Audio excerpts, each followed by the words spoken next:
What up? I'm back. Today is Friday, March 24th, 2023. 71. I don't know what time it is on the other clock. Who knows? The truck is shut off, so. I have no idea, bro. Yeah, dude, I talked last night for 2 hours. I don't know, 2 hours, 10 minutes, somewhere around there. I don't know, 2 hours something. And, when I walked inside, well, I went somewhere. Where'd I go? I went somewhere and got some food because I was hungry. Then came home and started my process of uploading stuff. And then I wanted to do some more work on my painting that I did the day before, and because I had this idea, and so during the day I bought stuff to do the idea. Like, everything is so crazy in my life. Like, everything is so max potential fun. Like, everything edifies me. It should. Everything that you do should edify you, if I'm saying it right. Where, like, everything that is made, see how I'm trying to word, everything is made to make you trust yourself more. In the walk, in the way that I'm living, choosing to live my life now. Everything that I do edifies me and gives me a stronger bond with me. So everything is causing me to trust myself. Every action and reaction that I do in my life, like, it's just like it's like I'm in VR, really. Like, there's another existence that's kind of invisible, but it's actually pretty physical to me, because it's almost like if you was in a VR, or if you was like walking around with like something that caused you to project like an invisible grid system that you could see, where you could still see the rest of the world, and it was almost invisible, and it didn't like deter your vision or anything really, and you could just see straight through it, but it was real. And it's almost like I have that, where every action, every reaction, every thought, every purpose, everything that I do, think, it's all up in a big board 360 around me, and it kind of gravitates with me, it walks with me, it is me. It's literally like standing in VR and turning on the screen, like the thing that gives you the grids. But then all that can be information, right? And so, like, every action that I do take, it's like, boom, okay, I'll write down that, and then later on, like, it edifies why I did what I did 12 hours ago, what I did 2 years ago, what I did 30 years ago, why this happened, 15 years ago, when I did that action, 22 years ago. Now that I'm aware of what I'm doing, everything is just edifying everything that I am and the purpose, and then it gives me a direction to continue to trust myself and flow in that direction of forward. And so I don't know where that went, but whatever. So I came home and I was like, well, I multitask all the time, so like I'm always having other processes going on at one time while I'm doing other things, and it's so crazy because when I'm creating art, like, I set processes and let them do their own thing, and then I go and create art. And depending, like, when I'm painting, like in a big session, like, there's nothing else in my mind other than like maybe one or two of my friends that kind of text me, and if she texts me, then we'll talk and stuff like that. But I'll allow to take break. Usually I'll actually check my phone and take pictures. So, like, I'll text people during the process. But if something comes up or whatever. But because I always want to be there for people when they text me. Like, I don't want to leave them hanging because it's fucked up. I need to text somebody back. Fuck. And that just defeats. Then there's pride and ego all day long. So, like, if I do something and I talk about it, it's because I need to pride and ego check myself and talk to that guy. But it's about cutting grass, and he just asked me when I'm starting, and I'm like, fuck. I'm gonna tell him I'm not cutting. And like I said, every day it's like shit. It's a little shitty battle right there, because like that's not a little battle for me. I mean, I know the right answer, but I need time to like breathe, because it's very fucking emotional for me. It's my life. Like, it's all of me. It's what I know. It's what I've done. It's what I've built everything on. And so to walk away from it, like, every fucking person, like, it fucking eats me alive. And, like, it breaks me. It breaks me. It breaks me to make sure that I'm making the right choice. And I already am. I already know I am. But it makes me question that. It makes me question my worth. You know, it makes me question all of this. Is everything that I'm doing a fallacy? Is it fake? Is it even real? Am I truly impacting people? And then, like, so boom, am I truly impacting people, right? This question that I just asked right now answers the question and blocks out and knocks and takes away all my unworthiness. All I'm doing what's right. Because I went and got my nails done. I wasn't going to. I technically, in one aspect, logically should have done it. But in the other aspect, it's what I felt, and I trust my feelings because my feelings overrun logic sometimes, and especially right now in this instance. And yesterday, 2 days ago, I talked about why logic always wins. Depends. For me, it depends on. Okay, so I wrap logic. This is weird. Logic for me is underneath the scale of what's best for me. Which everything is what's best for me in the totality. And being that I'm still needing to work on myself, trust myself, heal myself, trust those feelings, gain more knowledge about what I'm doing is right in the time that I do it, and everything will work out. Everything will work out exactly what it is. Like, I'll always have what I need. It will always work out, even in this fucked up world system. So whatever, I went and got them done. When I get there, like, dude, they're always so happy to see me. And it's so cool, man. And I just go in there and she's like, right here, you know, like, treats me like a king, and they all treat me like a freaking king, and it's so fun.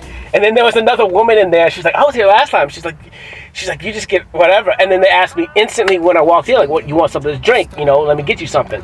And then the woman sitting at another table getting her nails done, she was like, well, I want something, because they didn't ask her, you know. But everywhere I go, I get treated well. But I get what I give. Like, I give me, you know, and I get that in return. You know, I'm not walking around being a dick. And so, like, if you do catch me being a dick, it's because you're a dick, and you're being a dick, and I give you what you give me. Because 99.9% of the time, there's some days you may catch me on an off day, and me and this buddy talked about this yesterday. I said, you know, because we were driving, and I was like, you know what, there's sometimes, like, I'll wake up, and, like, no one has a chance. Not really, not lately, but used to. Like, my roommate now, which he hasn't seen me angry in forever, like, he's really seen me change a lot, because I used to walk through the house in the morning, I'll be pissed. As soon as I wake up, I'm fucking mad, bro. Like, my eyes are black as black can be. Like, you look at me, like, I'm mean mugging the fuck out of you. I'm not gonna talk to you. I'm not gonna acknowledge you exist. And like, that was me for 35 years. Like, a dick, a complete asshole. And I don't give a fuck. Like, you exist in your own fucking mind, because to me, like, I'll block you out. Like, I don't give a fuck. So this is what a lot of my ability to walk away from people when it's done, or when I'm not getting anything in return, or when I've tried and give, and then I gotta go because, like, nothing's changing, and the other person has to want it, right? So after a certain point, I'm like, well, I'm the fucking problem. You don't want my time, you don't want my attention, so I'm gonna fucking peace out of here. And it's gonna break my heart, because I do love you, and I love every person, like, in a weird way. Like, I love you. I love people more than I love myself, and it's a very weird thing. But of course, I was invisible to myself, like, and that's how I projected love. So now I love myself completely, and so now, like, my love is even greater. But with that understanding of love, I'm understanding new rules on love, where it's like, I can't force anything for you. I can't enable you. I can't do everything for you. I can give you. I can teach you. I can be the book for you. But you're the one who has to do the action. I am no longer doing the action for you. Because when I do the action, I'm enabling you, and I'm sacrificing myself, which is fucking stupid. for you. And like, because then it makes me feel less. There's situations where I will give away more because that's just because I'm fine with that. I can regain energy instantly. I fill my own cup. I know how to do all this stuff. I can transmute negative energy. It doesn't really matter. People send me shit, hate, all kinds of. I take your negative energy and I transmute it. Like, it's fucking simple for me. But it's because I just lived in it, and then I accepted the darkness as it is, and I was like, well, the darkness is me too, as it is the light, so I am both. So therefore, any negative energy you send to me, I am darker. Therefore, I control that. I am way more evil than you, literally. And that was where I gained my power. It's because I had to be the darkest of dark, and this goes with time, really, or lifetimes. This is where I had to go through these lessons and live a life of just disgust, or what you would call disgust, or vulgar, or whatever, this or that, or whatever, and had to master the dark. And in this lifetime, I just fucking sat in the dark. But, now, it is what it is, but I just transmute all that stuff. I don't know where this is going. I'm confused now. But, whatever. So, I get in there and I'm starting to get my nails done. It's so funny. There's like a little young girl. She's about like 17, 18. She's still in high school. And the last time I saw her, she's like, she wanted to paint my nails. Or she said she would. I asked her if she would. She's like, yeah. And so this time I walked in, I was like, you gonna paint my nails today? She's like, yeah. But I don't know if they're ever gonna let her. I think it would be cool. Just because she's still so young, again, in the mind. But plus, like, I let them do whatever they want. And but I've gone the last 3 times. I've had the same lady, which is good. This makes me happy. The first time I was kind of because she doesn't really talk a whole lot, but I'm breaking her out of her shell. And this is what edifies me. Is I sit down and like it's her, the owner is a guy and his wife there, and then this woman is his sister. And so I didn't know until today, but like evidently she fucking loves this. She's very stoic in nature, like, so she doesn't have a lot of emotion, but which a lot of like foreigner, like that kind of maybe Asians don't, from what I've seen in culture, like they don't have a lot of like physical touch, or like love you, say I love you and stuff like that, or have a lot of emotion, right?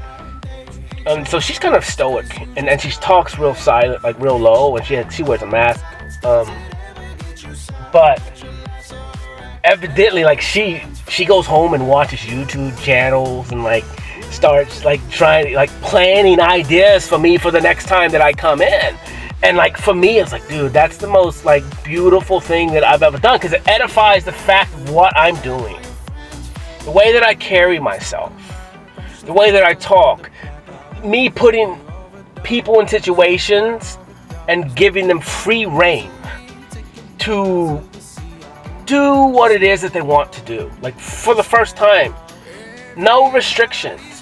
And then to not lie about what they do to me, but to really accept it as it is, as perfection, and that it's the most beautiful thing.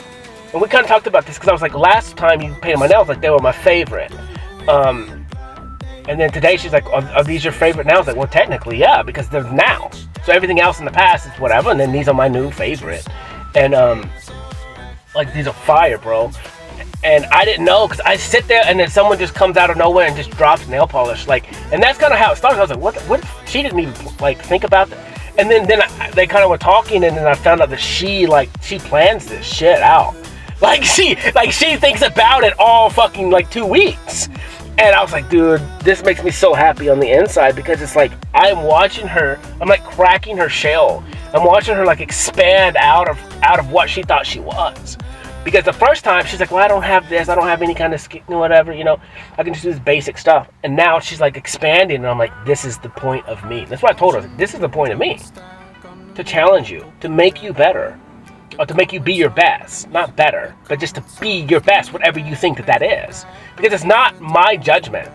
And I think this is a lot of times, like, this is where people get triggered, because I think I'm judging them. I'm like, this is actually the lack thereof. Other than the fact that I know you can be better, because you're not being your true authentic self. You can call that judgment, I guess. But I know because I wasn't my true authentic self for 35 years. You know, so it's like calling the kettle black. Like, well, I was a fucking black kettle. So like, I know when you're not being true to yourself.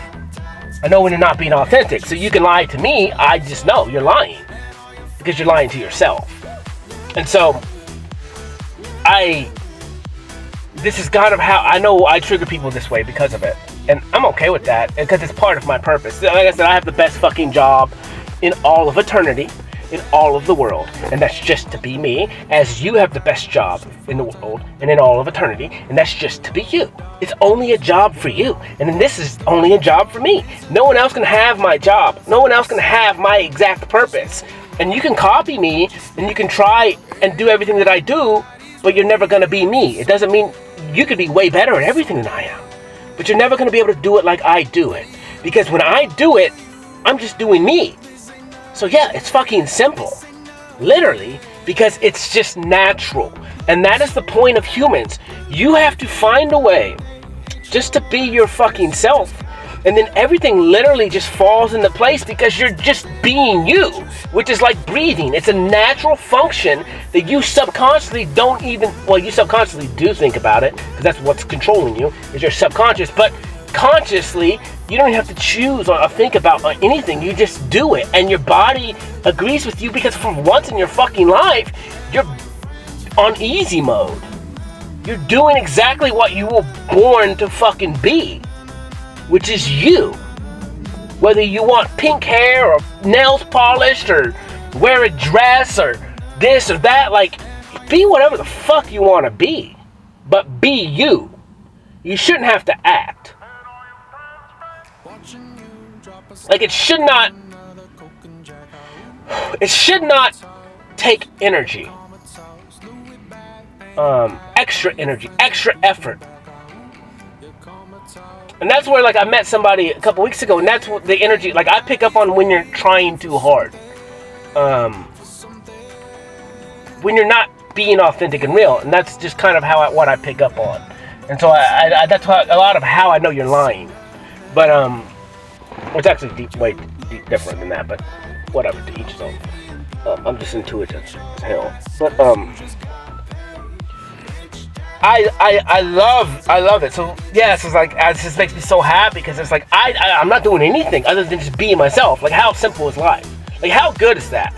Like, how much joy do you have when the fact that you fucking exist helps other people fucking exist? Or are you being just you? Like, in a simple, like, you're not getting in trouble. No one's telling you you're doing wrong. Or maybe they are, I don't give a fuck. And but just the way you smile, the way your energy is, that you make other people smile.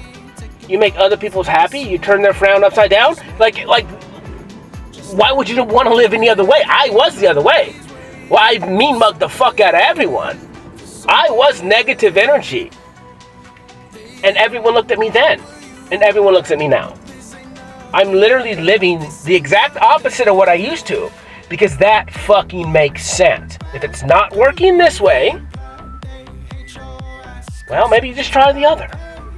The extreme opposite of the other. Fucking try and be happy.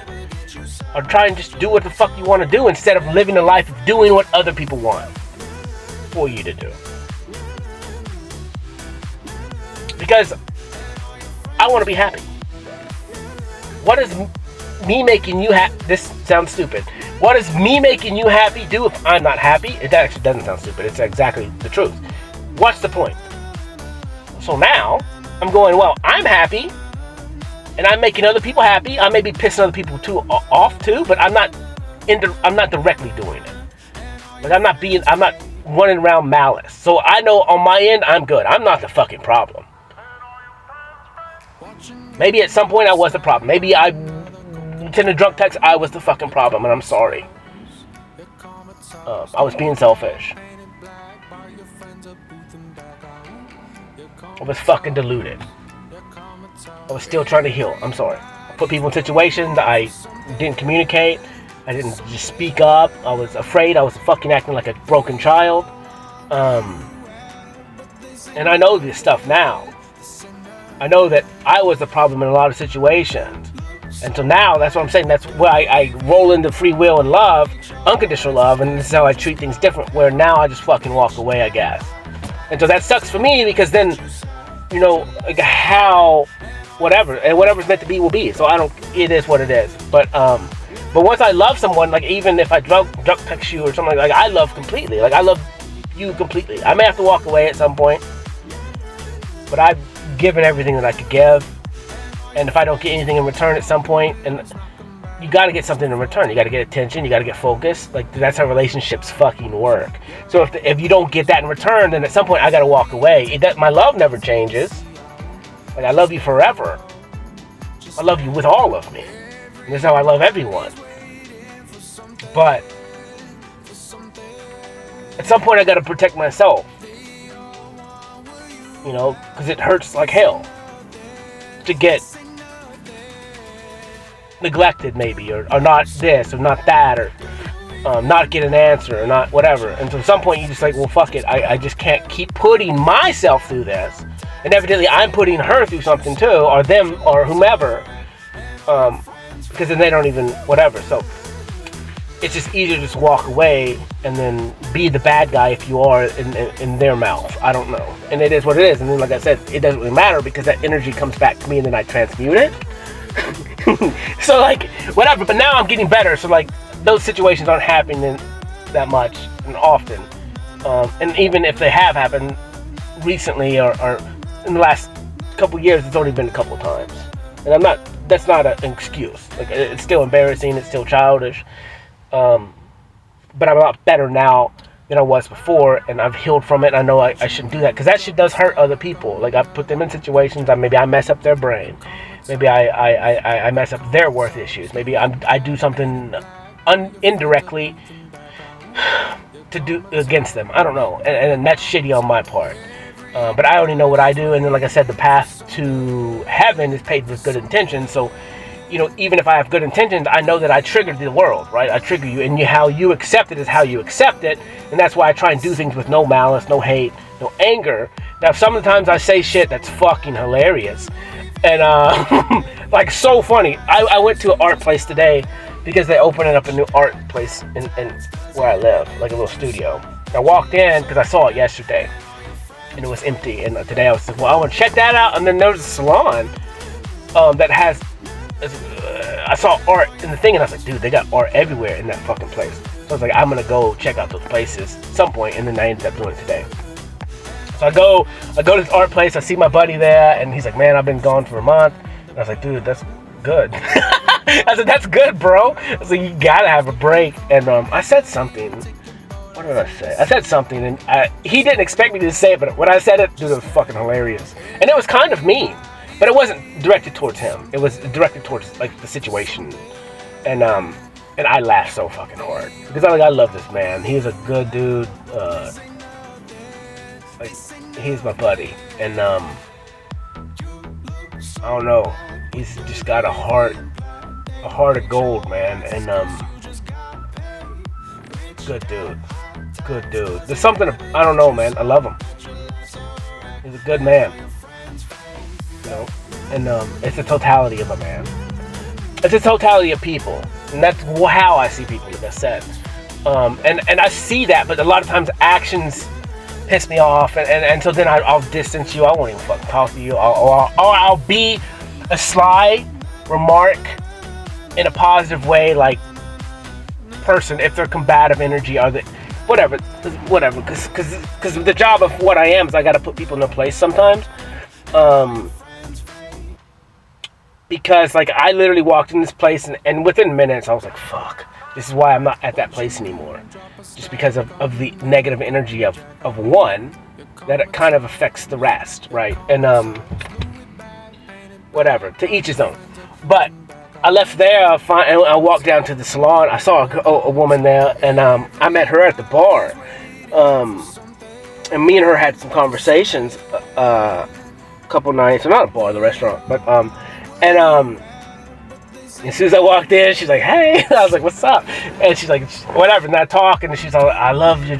You're always so positive and stuff." I was like, "Yeah, well, it's just what it is." But it was just meant to be. And then as soon as I left there, I'm walking down the streets, and another car pulls by, and then it's another woman a bartender that I talked to, and she's like, "Where you been?" I was like, and it's just awesome. Like everything like.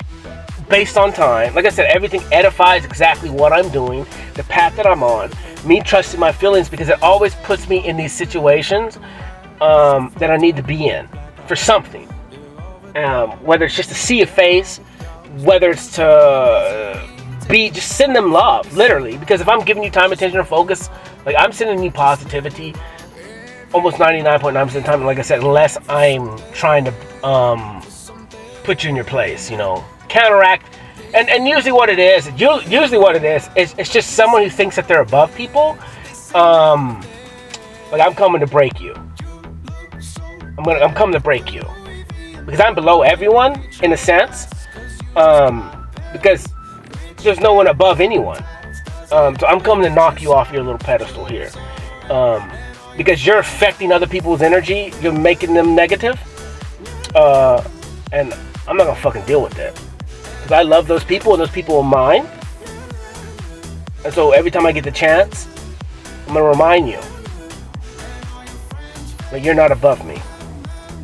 And that you need to treat these people with respect, because I'm just going to keep walking in here, and I'm going to backhanded say some shit that's going to fuck you up in a month from now. And I'm good at it. I am the darkest motherfucker you've ever met. And I may laugh in your face while I'm doing it. And it may sound like a joke. And it may sound funny. But one day, when it's needed, when I'm going to get max... what would it be? When I can get max effects from it, that's when it's going to take place. I plant seeds with little timers. Number one, because I'm a time traveler. So I know intuitively when I need to detonate the seed. When the remark needs to be, when it can get the deepest, when it can free up the most, because everyone's capable of being flipping a frown upside down, and there's a lot of anyone who's angry and all this shit is because of hurt inside of them.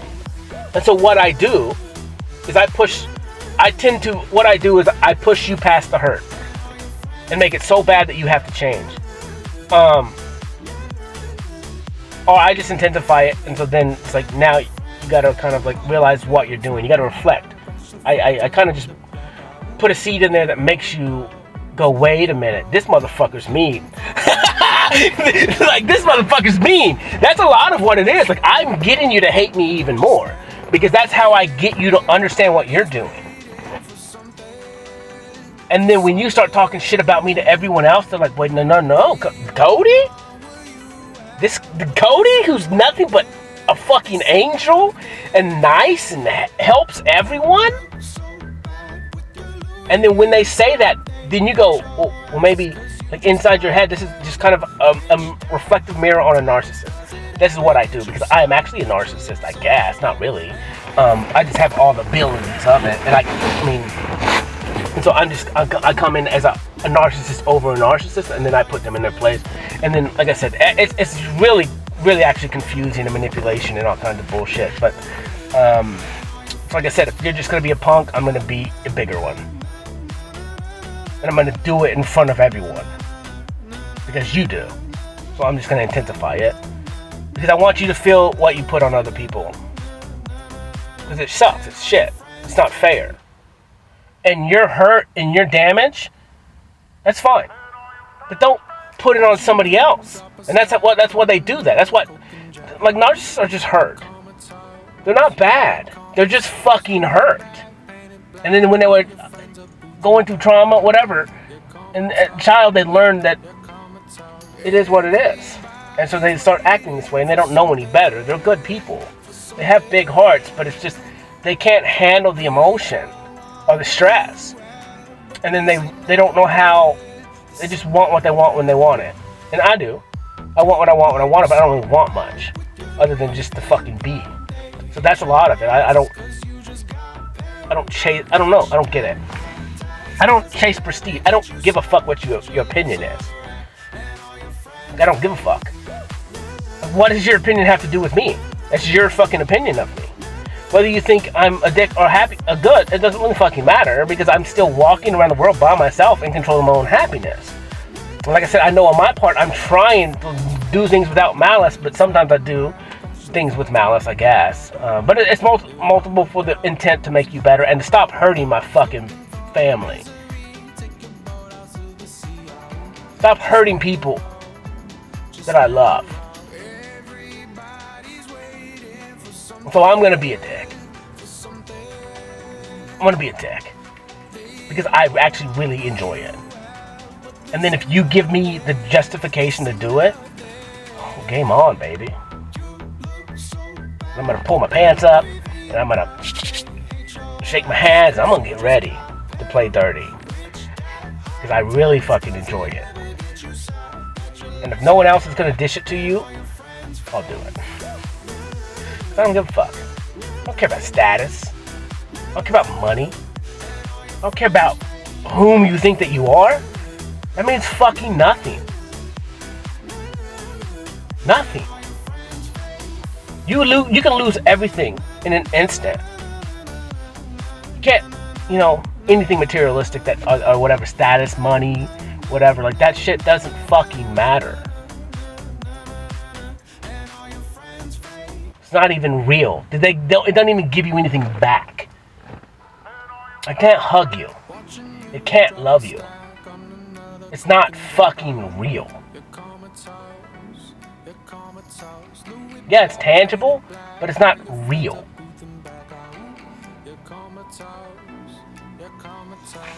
And so whatever, dude, it was awesome. And like I said, all that little stuff, just everything is exactly what it is. And it was cool. I took some art to a buddy of mine, to my tattoo guy, because when I started this journey, the whole point of what I'm doing, like I have so many goals or ideas. They're not ideas. It just is. It's gonna happen in the discussion, and that's why goals don't really fucking matter because it just is. These things will happen. I thought of them, I imagine them, I feel them, I am them, I am doing what it takes now and in the past to get whenever I get them in the future. End of discussion. End of discussion. They're not fucking goals. It is. I will do whatever it takes to get there. And maybe today I do one small step today to get whatever it is in the future. And honestly, every step that you do make, like whatever you do get in the future, you've done the whole time to get to where you're at. So I don't really call it a goal. A goal means you don't have it. Or that there's a possibility that you can't get it. I'm like, fuck that. I will. It is. It already is. It already happened. I just haven't got to that now yet. To where I can experience it. And so a lot of times, like I said, when I dream things, when I think about things, they just are. Especially when it pertains only to me, or like a tangible thing, or like a materialistic thing, or an idea, or a business, or these ideas that I have to help people and create. Like, it fucking doesn't matter. It will happen. Nothing can stop it. Except the Creator himself. Because what is meant to be will be. And as long as I hold my end up, I can stop it, I guess, if I don't believe. If I sat in my room for the next 10, 20 years, nothing fucking would happen. Like, you do gotta do action. You gotta constantly move forward. You gotta move, at least. Because anytime you move, you're moving forward. You're progressing. Anytime you wake up, as long as you get out of bed, like, you're progressing. So any action that you do, hence the term action. It's for progress. And I could get people, they could battle me on this forever. If I'm like, no, it's still forward progress. You could end up going on a bender, but what happens when you get off that bender? Maybe you get so fucking sick you don't drink anymore. Like, maybe that's the last bender you go on. Or something else could happen. So either way, like, you just, whatever. But you're always progressing forward if you choose so. If you choose to perceive it as that. That's a lot of it. Is choosing how you perceive life. That's all of it. Because you can perceive, like I said, to be a victim for all your life if you want. That's fine. But you're always going to be negative. You're always, oh, woe is me. Pity me. This happened to me. Or you can just be like, what next? Okay, cool. Yeah, I did that shit. I choose now not to do it anymore because I don't want to. Or I choose to continue to do it because I fucking love it. It makes me feel good. I like it. Is it affecting other people? Is it hurting other people? Is it holding me back? And then, what does it hold me back from? Is it holding me back from something that I really truly want? Or not? You know, and then you have to decide what you want to continue to keep doing and what you don't. Like, you have to start taking control of all of your existence and all your choices and everything that you do. Quit being a fucking victim. Like, no one cares. Like, evidently, it's not that no one cares. They can't change you. You gotta do it. So, it is what it is, man. But it was cool, man. Today was a different day. Trying to think what else. I ended up going... Yeah, so I got my nails done.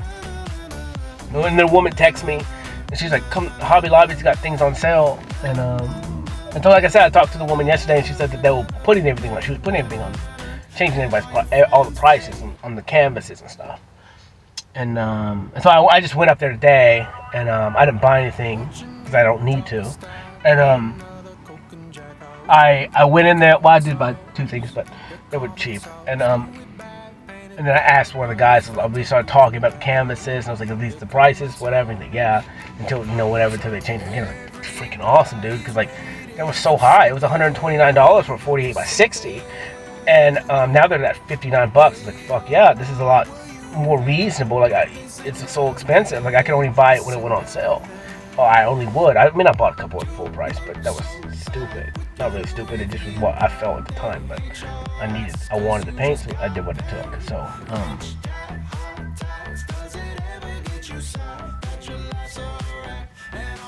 whatever, dude. These clouds is fire, bro. There's like a phoenix. There's phoenix everywhere. Phoenix and dragons, which are kind of the same thing, kind of, sort of, but whatever, man. And boom, whatever. Like I said, I dropped off some stuff to my tattoo dude this morning. And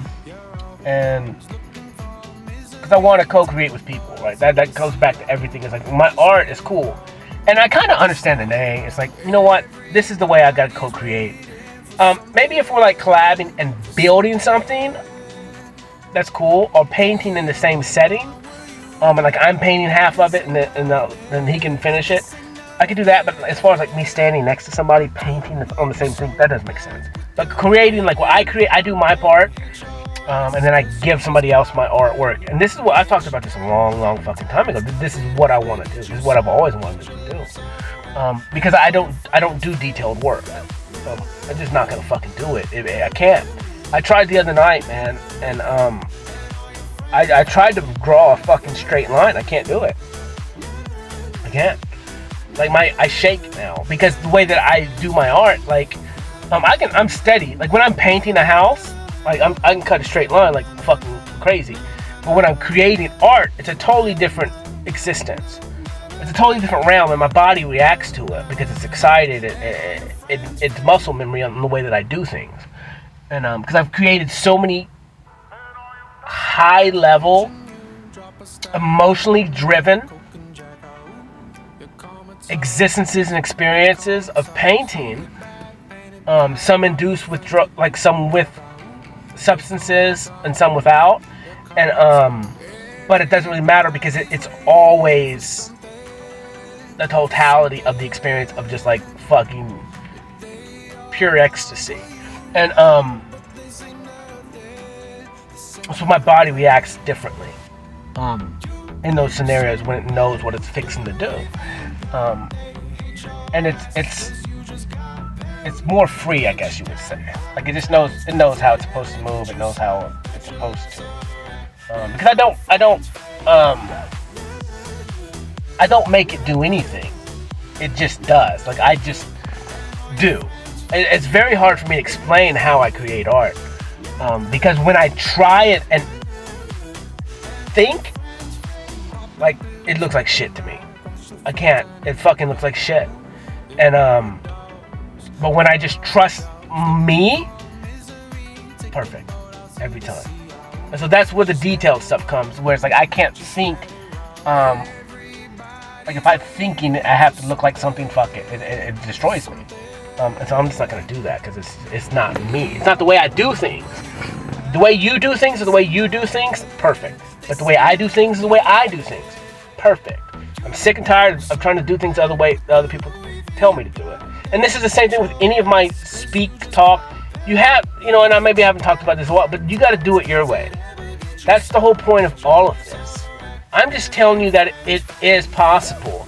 And that this is the way that I've done it. But ultimately, everything just leads to being your best self, to trust yourself, to give yourself time, attention, and focus that you never got from anyone else, because you're never going to get all that. And so you got to figure out a way for you to be happy, and that just takes time, attention, and focus, and like trust. And then you, like I said, everything that I do is like a tally sheet of why I should trust myself. And every single day, it's growing substantially. And so it's just building that strength and trust and that bond in myself every single day. And like it's I hope it gets to the point where it's unbreakable, and it may be unbreakable now, but I'm still learning. For me to say that it's never going to be like, there's always a possibility of you getting broke, because for something affecting you. It has to, because that's a part of life. Like, because the day that you quit growing would be the day that stuff quit triggering you. And then what's the fucking point?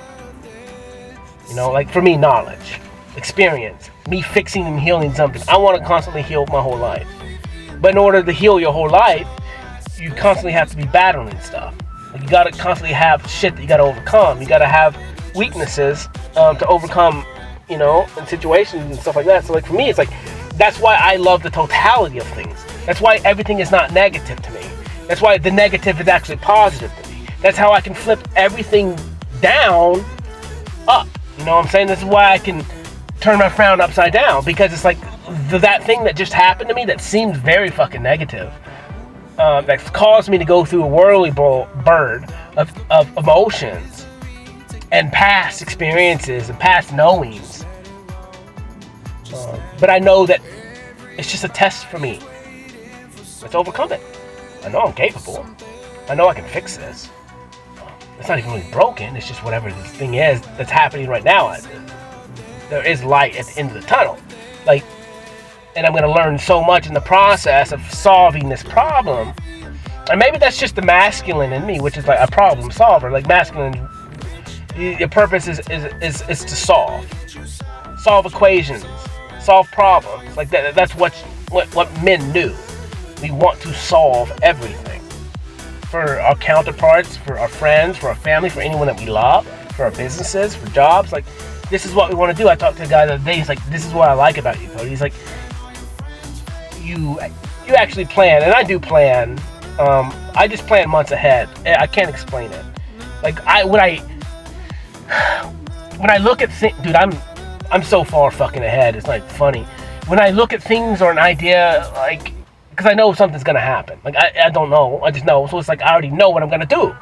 Like, I've already figured this out. Boom, boom, boom, boom, boom. This is what's gonna happen. Now I can divert and adapt and change, but the gist of it is simple. And so it's like, these are the products that I need. Maybe I'll write them down. This is what I know with them. This is what I know what's gonna happen. Blah, blah, blah. Like, everything, I'm always technically planning. My brain is going 1,000 miles an hour.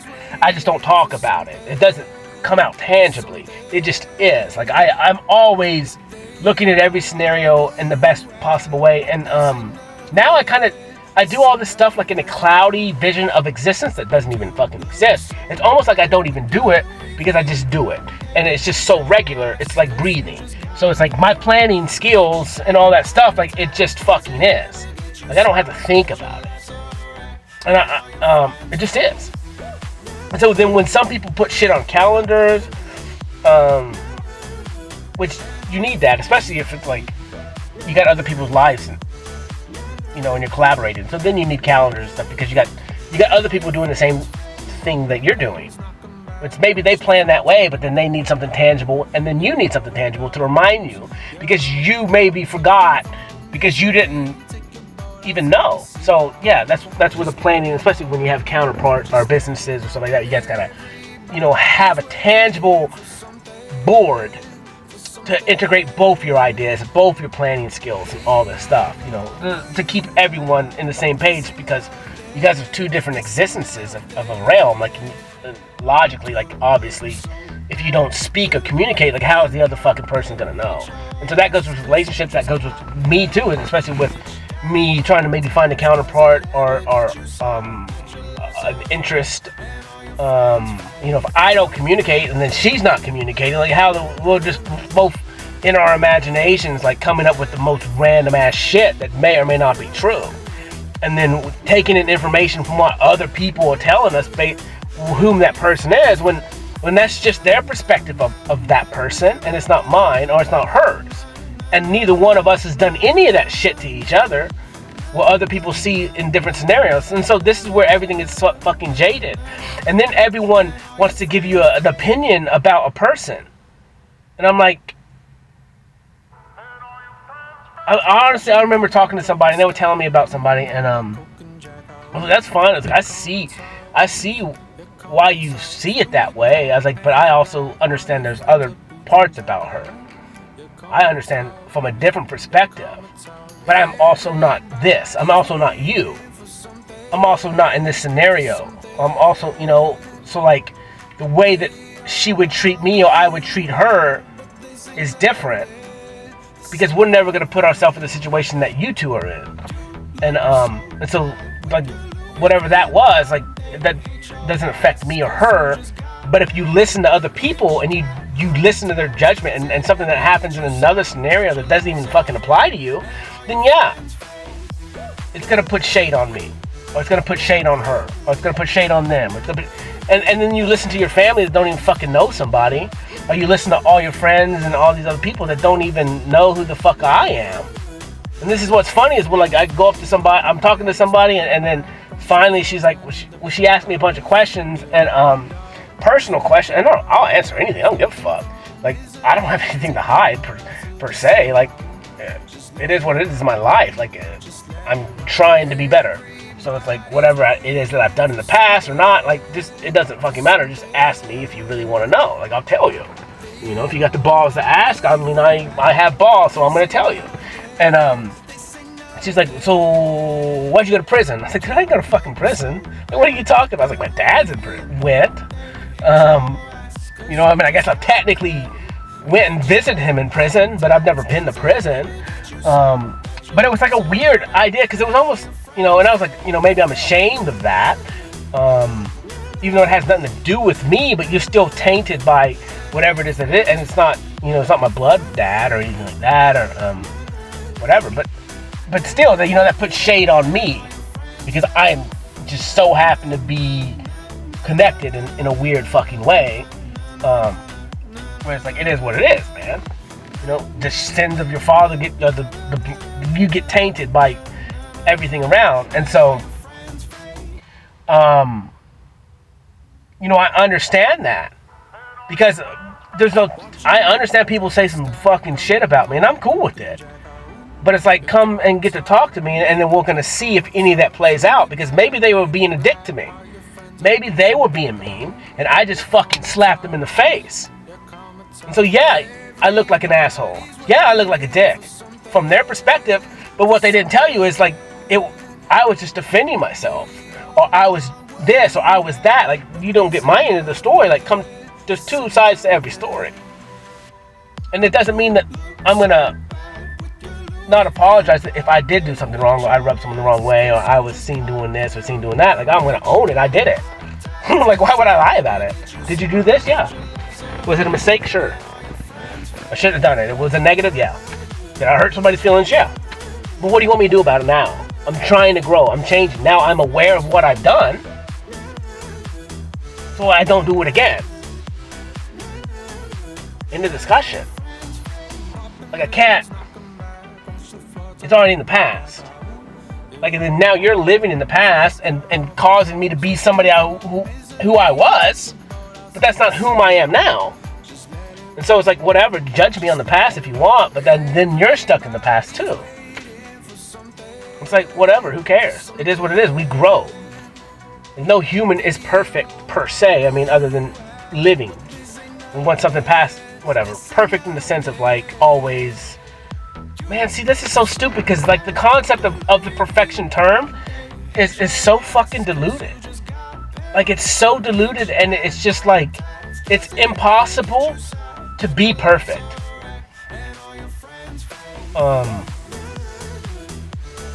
With religion, literally, it like religion, dude. Like, religion keeps you from being perfect. Like, that's what's so fucking stupid. Like, all this stuff is made to make you not fucking perfect. When everything is fucking perfect, exactly what it is. It doesn't mean it's good. It doesn't mean it's bad. But in now, and once it's done in the past, it's perfect. You can't change it. That means in time. In the window of time of when said such thing happened, once it's past, the act, the whole movie, the scenario, everything is perfect. You can't fucking change it. That is perfection. And then you have to accept it as it is in the totality. Not that it was good, not that it was bad, but that it was true. That's fucking truth. And you can't change that. And that's the whole point. Now, your perspective is your perspective. And there's multiple perspectives around each event that happens, each second of existence. And so, like, all that is like, this gets into a real weird thing. And this is why I was like, all that shit, like, I could talk about this shit and break it down as whatever, but what's the fucking point? You're always going to have a different perspective. That's the point of existence. Your perspective is yours. Mine is mine, always. Because my perspective is controlled by my life experiences. So the way that I perceive things are only the way I perceive it. Always. Now, and yours are the way that you perceive it always. Now, we can co-create together. We can mash things up. We can agree to disagree. We can agree. We can disagree. Like, whatever. We can come to terms. We can come to weighted scale of equalness or agreeableness. But truly, at the end of the day, it doesn't fucking matter, because the way I see light could be different than the way that you see light. Even though the light is the same for both of us, the way we perceive the light can never be the same for us. Ever. It just doesn't work that way. Even if I had an identical twin, the way that we both perceive anything is fucking different. We can have complete genetic makeup that's exactly the fucking same. But somebody has to come first, and somebody has to come second. So someone's perspective is always different. Even if you had Siamese twins, maybe Siamese twins that are together, or whatever, twins that are together, that have two separate brains and two separate eyes, they're still going to perceive things differently. They could literally be fucking connected, but each one of them are going to perceive things differently. Like, unless all of their neural stuff was together, then they would just be one. But if they have two separate brains, they're gonna even if they're connected, they're still gonna fucking see things differently, because each person's receptors are separate. And this is just simple existence. And so a lot of times, like, it's the same thing with all religion, all interpretations of the Bible. Well, this is the way I perceive it. Well, cool, man. I'm glad that you perceive it based on your life experiences that way. But these were mine. And this is the way I perceive it. Am I right? I'm right for me. Are you right? You're right for you. Agree to disagree. Because anything over that, like, we're just going to argue over literally fucking nonsense. something that is impossible to agree upon. Because your life experiences and mine are different. Therefore, the interpretation of whatever it is always going to just be at the hands of each perspective. And then this is why shame and guilt is so fucking stupid. This is why not accepting people is fucking stupid. You know, judging people is so fucking stupid because you can't judge someone for an act. I mean, you can, I guess, like if they was to murder somebody. Or that's why you have the juror or peers, which is all kangaroo court, which is fucking fake bullshit that has nothing to do with it. It's a fucking game. I hope you guys understand what the court system is. It's all fucking based on like non-existent games. It's literally a game. You're in court. You're playing a game.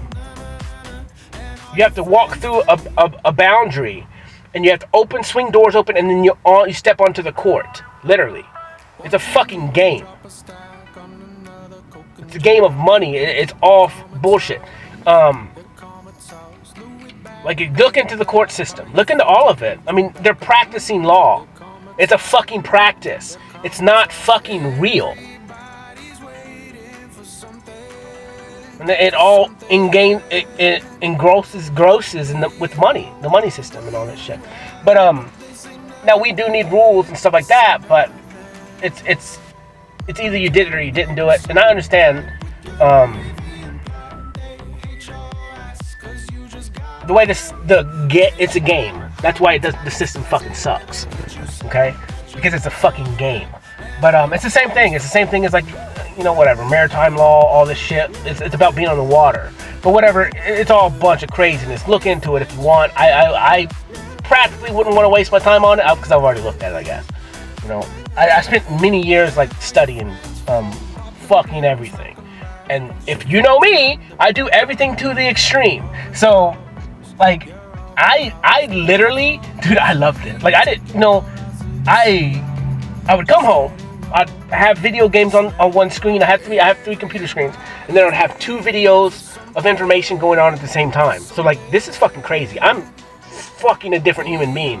So I would have 2 different videos, 2 different informations going on, playing at the fucking same time, playing video games, doing whatever the fuck I want, like always at 2 speed, as fast as fucking possible, building information for hours. Until whenever I fell asleep, and then I would fall asleep with lectures going on, with this, with that, like interviews. Like, I did this for many years, and this is what's so crazy is because the last 2 years, I don't do any of that shit. I only give myself time. I only watch my own content, other than a few things. Like every now and then I'll watch a movie or something, or like I said, Bay Bugs on YouTube. I think in one talk I said Netflix, but sometimes I talk so fucking fast. You know, I'm wrong about things that come out of my mouth. Like, they're wrong. My intent is good, but like I said, intent is what it is. You can perceive it however you want. But Bay Bugs is on YouTube. He's a crazy creator. I love him. He's good at what he does. He's good at being himself. Even though he's acting in other characters, but like me, I have many characters as well. So, depending on the situation. But yeah, and you know, whatever, and then, you know, people, I'll go out in the world, people will tell me about stuff, you know, and I'll either choose to look into it or not, or just listen to them talk about it. That's enough information that I need, because I can kind of fill in the blanks for the rest. And, but dude, yeah, so I mean, whatever, kangaroo court, all this bullshit, it's all fucking fake. It's just a game. You know, all the police here are for profit. You know, it doesn't mean they're not good people and they're not engulfed in the system. We all are engulfed in the system. We're all in a corral based on people and rules, laws, regulations of people before us, that came before us, that are making laws for us, and we don't even get to vote on it. And they're implementing stuff that we don't even get to choose. You know, and we never even really got to elect them. You know, they say we elect them. We don't fucking elect them. It's all a game. It's all a show. All the world's a stage. And the whole point is, all the world is a stage. I'm gonna fucking break that stage, and then we are gonna be the actors that we fucking are. And we're gonna take our world back and choose together as a collective of how we want to live. And not have a hierarchy of people that are untouchable.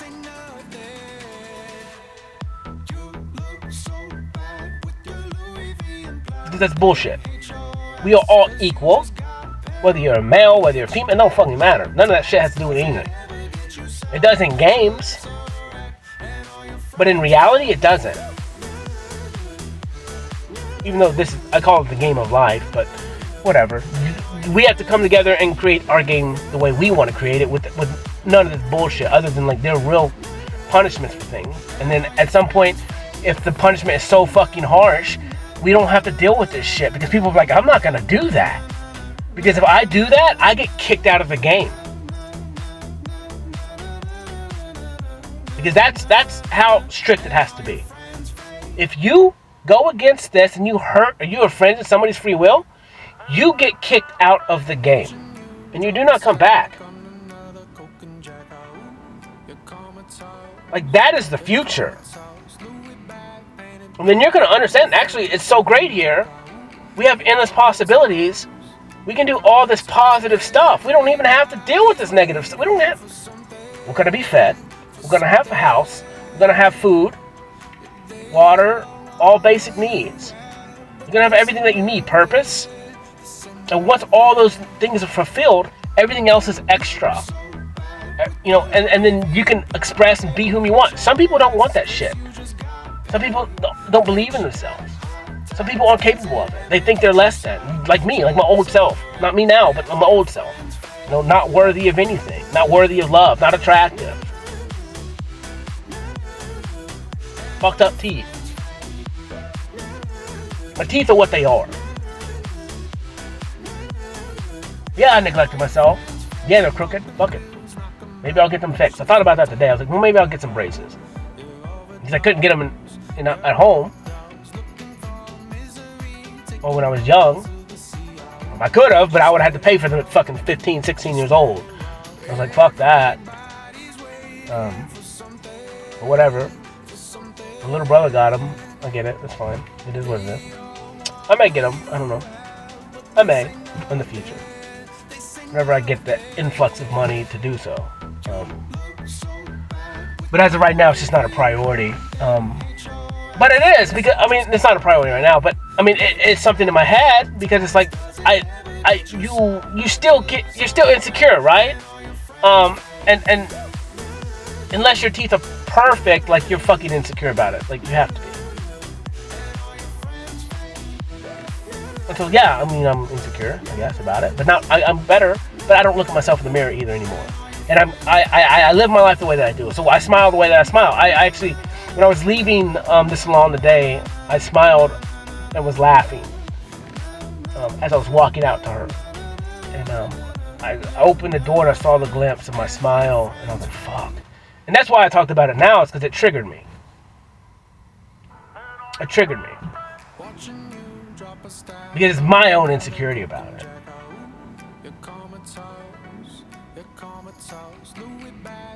You know, and then honestly, a lot of it is like my mom. So like it fucks me up because it's like my mom could have done it, or if she would have had the money, she didn't.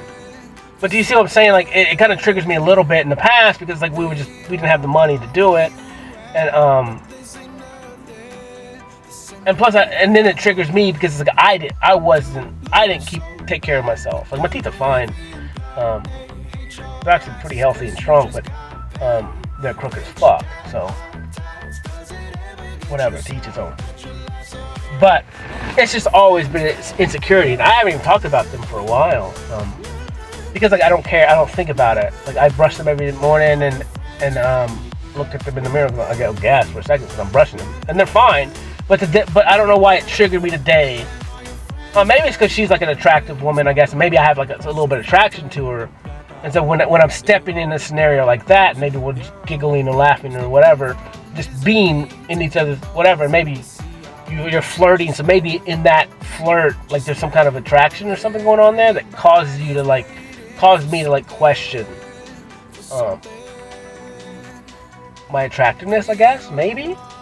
And it was weird but it's only like if I'm in a situation of attraction, right?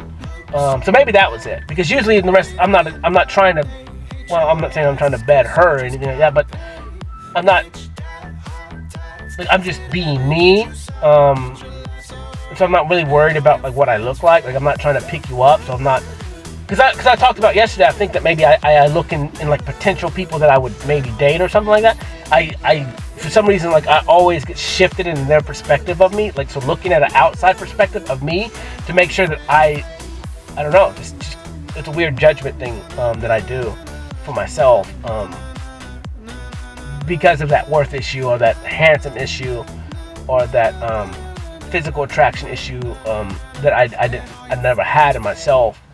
Always thinking I was less than or not attractive and stuff like that. So, but I don't know. It's that's what I'm saying. And then, like I said, that edifies me that I'm on a journey of healing, and that I still have issues with my physical body, right? And I just need to keep working on that. And then if ultimately that kind of triggers me going, well, your teeth are always going to be crooked, like in the fucking discussion, unless you get them fixed. So you can accept the fact that they're crooked, but you're always going to react that way to your teeth, no matter what.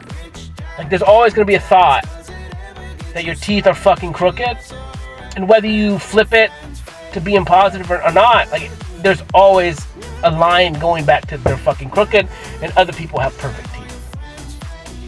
And so that's something that I gotta deal with in my head and understand that, like, you can accept it always, but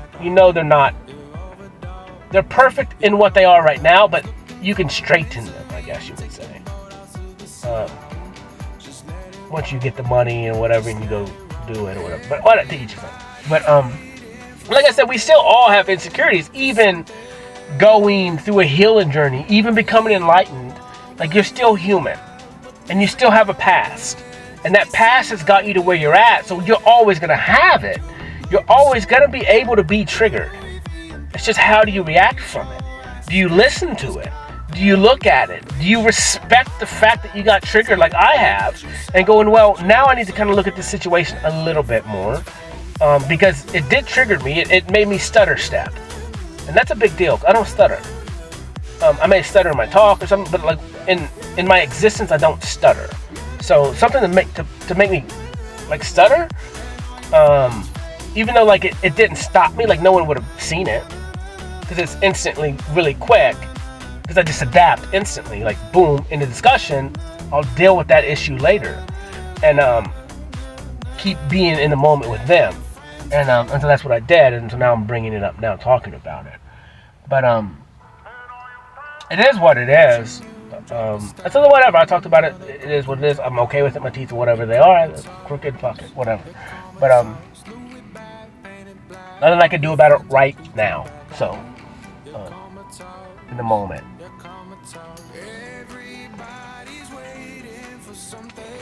But whatever, it was cool, man. Maybe I do get free shit all the time. I actually do, I guess. I kind of do. So I appreciate everything that people's giving me. I really do. Like I got 2 beef burritos today, and I was like, I want a drink too, like a large. Can I get a large drink too, please? And he said, yeah. And I looked at the thing, and he didn't charge me for it. And I was like, oh, can I get a large drink too? He said, yeah. I was like, okay, whatever, dude. I was like, I want to pay what I need to pay. I appreciate free stuff, but I just want to make sure, like, if you're gonna give it, I don't know, I don't want to steal anything. I want to pay my own way.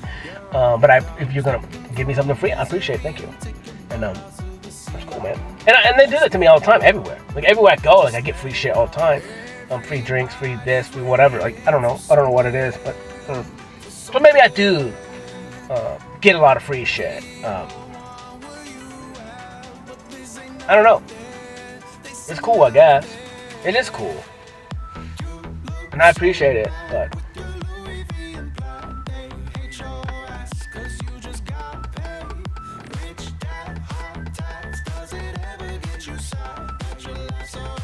I don't even know what this song is. It's the first time I've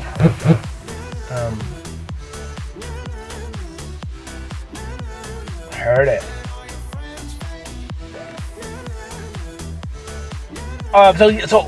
So then I on my way home tonight, I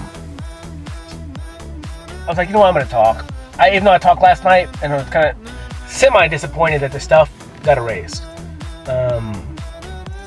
Because at least an hour and so many minutes got erased of really high-level content that evidently doesn't mean it wasn't allowed to be heard, which is fine. I understand it wasn't, but it was meant for me, and then I'm going to talk to one other person about it, because me and him are on this journey, and we've met each other for a reason, and so a lot of that content that I talked about last night, like, it's for me and him only, and maybe his wife too, because she's in the loop on that stuff too. But because like that stuff is some dangerous information that I was talking about, so dangerous against the higher ups, but it's real high level understanding of existence in this realm, but whatever. And then some other stuff that I talked about, but that stuff is different because like there's actually military CIA programs, all this shit that kind of talked about what I talked about, and then we know that this shit is real. We know how this stuff works, and this is what's super weird. I'm gonna pour a Gatorade bottle because I got a Gatorade bottle. 11-11-27. So it's so crazy. So if you was to look into Masons, a lot of information on it. And then if you was to look into really any mystery school, you just really got to be knowledgeable here. I've looked at that in the past, and so this edifies again everything that I've gone through in the last year and a half, because I spent years, my whole lifetime, going through all this shit, man, and taking in, and I'm really fucking knowledgeable. I definitely, I wouldn't say everything comes easy, and people will get pissed off at me, but it's because I'm just being me. The way that I learn is the way that I learn. The way that I read is the way that I read. Maybe I can't read out loud well, but I can scan through silently and get all the information fucking quick. I can listen at high speeds while doing other activities and gain all the knowledge that I need. All the knowledge that I need. Let me get this straight. All the knowledge that I need from said thing. All things that pertain to what I need. Not all the extra bullshit that I don't care anything about, or that doesn't have anything to do with whatever it is my purpose, right? Or my need for the knowledge or whatever. And so, maybe you're dyslexic or something like that. And this is the whole point. It's like, what's the point of reading? Maybe, all that kind of shit, it puts you in a box. And it makes you go in a direction that you don't even have free flow to choose. Like I said, I talked last night about watching a movie about a dad, and a kid coming together and building his life, right? Their plan. They go to Harvard, do this, da, da, da, da, da. It's like, but that's a co-collaboration with somebody else to control you. And they're fulfilling their dreams in you. And that's like, that's fucked up. That's wrong. Because you're never going to be happy when you're fulfilling somebody else's dream. And that's the American dream. And I, dude, for the longest time, for all of my time, people be like, what's up, man? I'm like, I'm living somebody else's dream. And I did not know how true that was. Until I started going through this journey going, now I'm actually living my dream. And There was actually a song that I was going to talk to tonight called Dreamer. But this is exactly what it is. This song is meant... Everything I do is exactly what's supposed to. I don't even know what the fuck this song is for. This song is probably meant to trigger somebody. But whatever. I don't know. But this is... But whatever. So living somebody else's dream. And, but that's what I'm saying. And that's when, like, you start to do things your way. So I walked into the art place today. Met this guy. I don't even know if I can know who he is. I have no idea. There was a picture of a cowboy on the wall. Real small, probably like 6 by 9 inches. Real small painting. I don't know what it would be. I don't know anything about art other than it was like kind of blotchy. So like it wasn't very detailed. I don't know what he said it was. I can't remember what he said. He goes, I do detailed work or realistic work. He's like, I want to paint like that. And so I started talking to him real quick. In a matter of 30 seconds, I told him what I did. I told him how to do it. I told him how to get past himself. I said, you know what? Maybe even get, take a substance. Maybe get a little drunk, get a little loose when you paint. Like, but put yourself in that situation and don't fucking think. I said, don't fucking think. Don't plan. Just play. And I said, just do it one time. I said, set a window when you go to paint. Have no idea what you're going to do and just start fucking doing it. I said, listen to what you feel. I was like, because I can't do what you do. I can't do the realistic stuff. I can't do it. I don't want to do it. I'm not going to do it. But if you're telling me and for some fucking reason telling me you want to paint like that, and I'm telling you how I do it because this is how I paint, here it is for you. Whether you listen to that or not, that's on you. But I believe you can do it. I said, you can do it. You just have to get out of your own fucking way. And maybe a substance will help you get past it. Get out of your own way. Maybe get a little loose. And as long as you're in an environment that's safe, then you can partake in said such substance. As long as, maybe you don't have kids, you don't have to worry about whatever, you can just stay home and lock yourself in the house and just play, And I talked to another guy at Hobby Lobby the other day. I was walking in there and I think I got a canvas down or something. Well, I don't know what. I was buying something. I ended up talking to this guy. He was building frames or whatever. And he started talking to me about, I was buying a big canvas, I think. And so he was like, you know how to get a canvas? And so he started telling me about how to make a canvas for cheap. Take a bed sheet, old bed sheet, get some plywood, whatever, get some Elmer glue, mix it all up, bullshit. And then he was just started talking about how he does stuff and what he paints. And he's like, I'm an old hippie, so like he gets ayahuasca and stuff and then paints on ayahuasca. And he actually showed me, dude, this painting was sick. It was an Indian, something like he had an American Indian friend, and they wanted this something, and dude, it was sick. And he described it to me, so I perceive it. I don't even think he showed me, but the vision of what I don't know. I just know what it is. Like, I see what he painted. I can't fucking explain it. I just know, or something like it.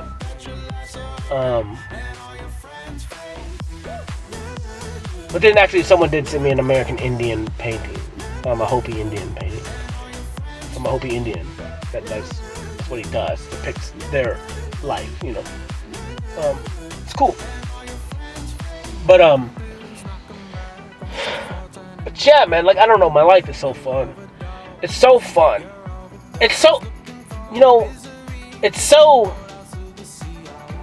fun. Like, so this goes into another field for me of what is regular. What is my perspective of fun, And that's where you go back to go, well, this is why I don't watch other people's content anymore. And this is what's kind of, other than, but then when you watch romantic movies and shit, this is where you get your fantasy. And then it doesn't play out like that in real life. It could, right? It really could. But you're holding an expectation of all the romantic fantasies in your head, and you're trying to apply it to your life, and it could work that way. But the issue is I think we force it to be that. We're trying to force it to be that way sometimes. And maybe we're forcing it with a person that doesn't want that, or can't even accept it, or is not the right one to even be doing this with. And I don't know. Or if we don't have it like that, if it doesn't fall into place like the fucking movies, then it's not, we don't want it. You know what I'm saying? Like, we're waiting for that fairy tale story to come where the knight on the horse comes and saves the woman, or Romeo and Juliet, or all this shit, you know, The Notebook, and which all these movies are sick, dude. Like, the movie that, one of my favorite, there's a couple of favorite movies. One is called The Choice, and I love that movie. Like that, I've watched the movie so many times. Like, it's a good ass movie, man. And then The Vow. The Vow's really good.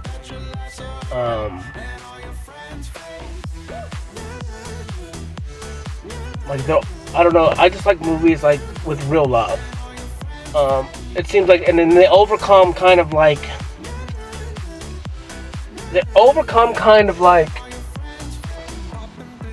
reality, where they almost have to like take the risk and block out kind of everyone else around them, and but what do I want, you know? And then boom, whatever. But that's kind of, you know, a lot of it, because I'm so fucking jaded about being less than, because I'm a fucking different color, and I grew up in a world, and I got turned back down for being different color multiple times.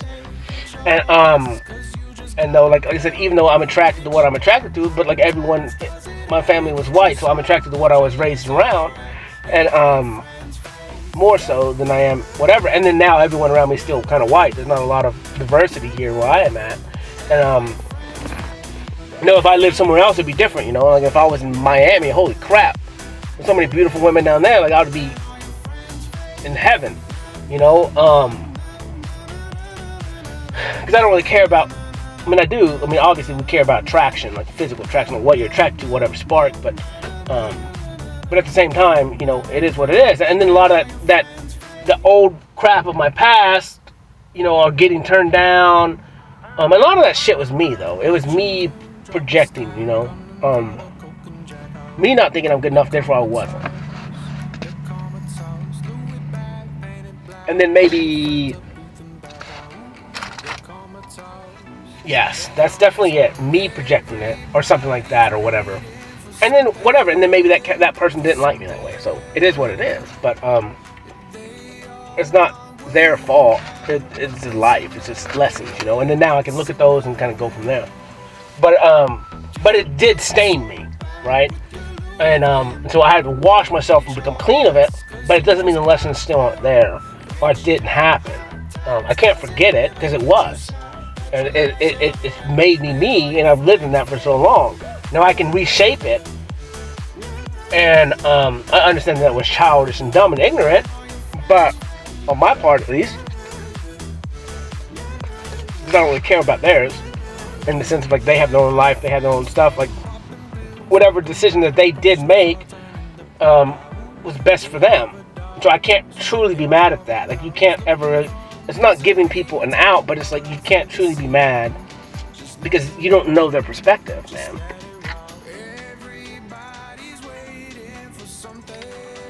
So when it pertains to things like that, to me, but whatever, because then, like I said, a lot of times I talk, and then in my head I correlate counterintuitive stuff with, like, then I'm talking about a narcissist that's mean to everybody else, and I go and be a dick to them, and I put them in their place. But whatever, you know, I don't know. It's kind of technical, but not really, because I own everything that I do now. It is what it is. If I make a mistake in somebody else's eyes, and I see it as that, you know, I apologize. I'm sorry. Whatever. Or I still need to apologize, or whatever, or bring it up, or whatever, in the next meeting with them, or something like that. But I think a lot of stuff I need to do in person from now on, like, to apologize. If because the text is just not You can apologize in text, that's cool. But at least, I think they need to feel my energy and they need to see me be weak. Or see me feel disgusted in the apology. Not that I'm disgusted that I'm apologizing, it's disgusting in the act that I have to apologize because I did something that I shouldn't have. And I didn't know until now. You know, it could be months. It could have been months ago that I did something and I was like, you know what, I'm okay with that. But then now I'm looking back and going, well, that was rough on my part. It was immature, it was ignorant, and I'm sorry I didn't. It is what it is. I could justify I didn't know any better, but it did happen. It was real, and I'm sorry. There's nothing I can do about it. I can't change what's happened. It's the past. It was perfect, but it is, because then it's kind of a stain. You gotta get, like, the other person has to kind of overcome. I have to overcome it as well, and the way that I do that, I just accept it, and then from this point on, now that I know I did something wrong, in my perspective, choose not to do it again. You know, it's simple. Or catch myself before I do it again. Or make sure I just don't do those things anymore, you know?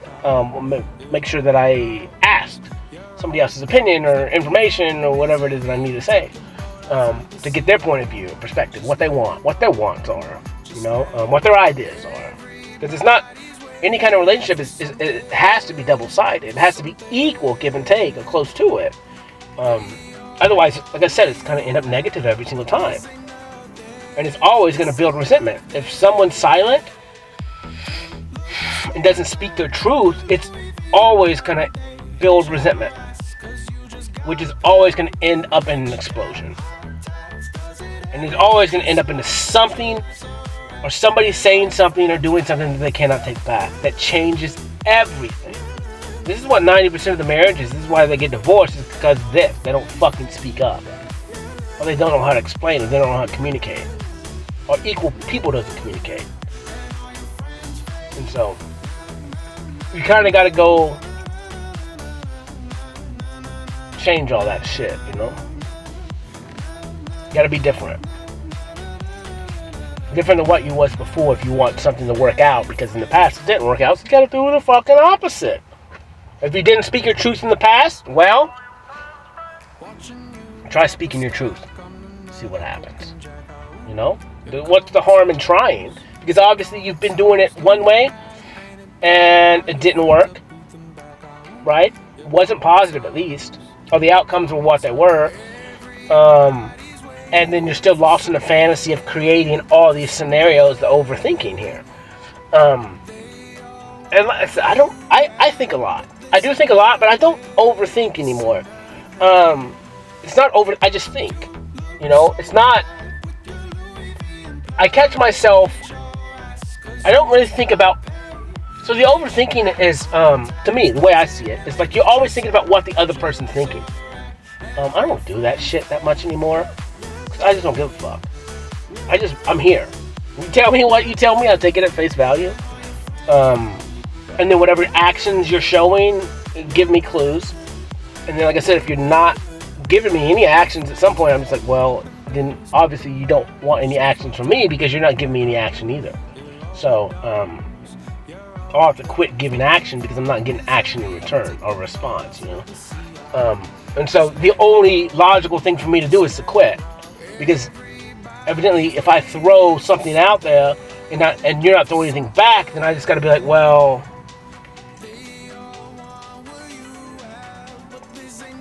it's not an exchange of anything. If anything, I'm freely giving you my energy, and you're just taking it. So it's like, why would I want to give something to somebody that only takes? It makes zero sense. You know, it's not. It is what it is. Not good. It's not bad, but it's negative on my part. So it caused me to lose me. So it's like, I'm done with that. I have to be. If I truly say what I'm saying, and I love myself, I respect myself. If I freely give people stuff and I don't get stuff in return, then I gotta say bye. Because then I'm just freely giving you me and sacrificing my stuff, myself, my energy, my focus, my time, my abilities, my love for nothing. And that's as negative as you can get. So, it is what it is, you know. But, whatever, man. Today was cool. It's so sick. It's 129 and it's 129 on my phone. Like, so on the talk it was at 129, and then on at the clock it was 129, but just backwards. That's what I said. Everything is on time. Like, my life is always on time. Time is perfect. The now is right now. It's always on time. I don't plan shit. I do. Like I said, subconsciously, or like, but I don't plan that stuff. I don't plan.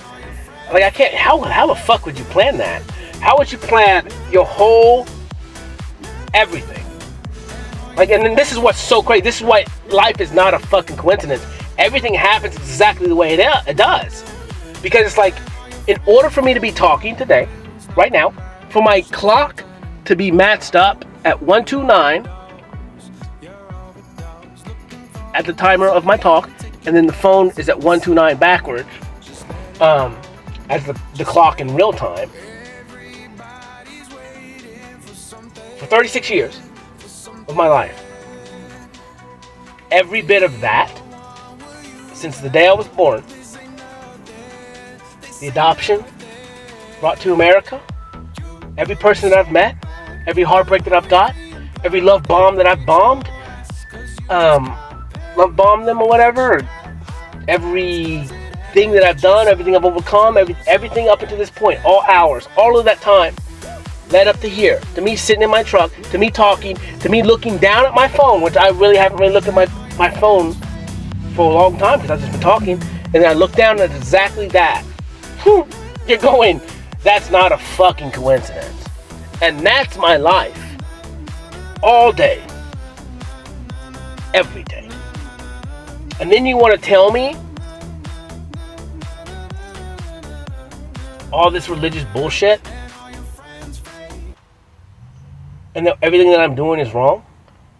And that everything that I've built in the last year, all these new ideas, all these new reshaping of existence and knowings, and what's true and what's not true, but that the religious dogma that brought me nothing but shame and guilt and made me feel negative and actually caused me to be in some weird ass state where I was worried about everything that I did just for control, to look good in the eyes of others and care about what others people thought of me, when they're just doing whatever the fuck that they want, as long, you know, and behind closed doors, everyone's crying, everyone's fucking everyone's cheating on their husbands, everyone's cheating on their wives, everyone's getting divorced. Why do you think divorce is fucking crazy and rampant in the church and cheating? And the pastors are cheating, the pastors banging all these husbands' wives and getting caught for it. And then you're telling me that now I'm the sinner. Now I'm going to burn in a fiery pit of hell. I'm like, whoa. What about all that? You guys are the ones abiding to these rules and regulations, and you can't even fucking abide to those. I'm not cheating on anybody. Lust, maybe. I don't know what that means. Lusting after somebody, I guess. I'd have to break into that. Like, what is it? I don't know what that means. Because, like, even now, it's like, what would that be? Like, lusting after anything, really. But that doesn't make sense. Like, if I want that, I'm gonna go, either I want it or I don't. Either I want it completely or I don't. Or maybe you playing in your imagination, thinking about wanting something or how to get it, or being with someone maybe, or I don't know the rules on that. I don't know. I'm just saying, like, as far as all that shit goes. And now it's like, I'm so happy not having to worry about all these external rules and regulations. Like, I just live. I just try and be good. I try and not have malice and try not to hurt people. You know, I just try to do the best that I know to do. And I hold myself to that standard. You know, the standard that I create for myself. I go have fun. I go drink if I want to. I go partake in this or go partake in that. I go there. I go there. I do this. I do that. I try to not. I don't steal. I try not to steal. I try not to do all these other things. But take something that's not mine. But it doesn't mean. But it's just so different because it's like I want to be this way. Well, before it was like they will tell me I have to be this way, otherwise I'm gonna burn in some fiery fucking pit of hell. And it makes things so much worse, and it just comes with nothing but shame and guilt. And then it's the same thing with anything, because you're gonna make mistakes. So make a mistake, just be. But like they're fucking killing you, telling just nothing, adding shame and guilt to everything. Oh, now you gotta go repent. Now you gotta go pray to the pastor. You gotta go do this. You gotta go do all this, and it never allows you to even truly heal or overcome any mistake in your life. And then they hold you to it. Like I said, if someone asking me about my past, and then how people perceive me about the past version of me, and that's how they perceive me. It's like you can never, like if I was a man whore, and like people would perceive me as a man whore forever, right? And I'm like, I don't really care. He got skills. Like that's positive to me. If he chose to quit, he doesn't have a disease. Like now he's got skills, or whatever. Or the same thing with a female prostitute. I'll be like, well, I don't know. Maybe if we could clean her up a little, like the energy, because you get same thing with the man. Like he's gonna get energy and do those lightning strikes of fire, bro. But like I don't see. Who cares? Like they're people too, and their past does not define whom they are. The past doesn't. If they choose to be different, or if they whomever they are, like in the now. And it's like me, man. My whole past was what it was, but now I'm something different.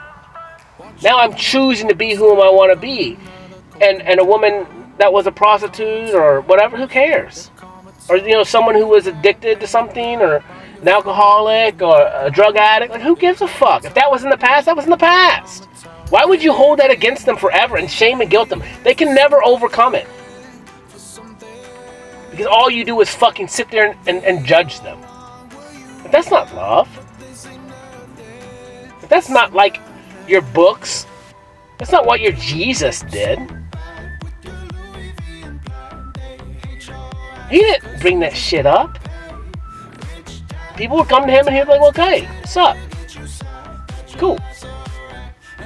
You. Whatever. What do you want to do? What do you want to be? You're healed or whatever. Fuck it.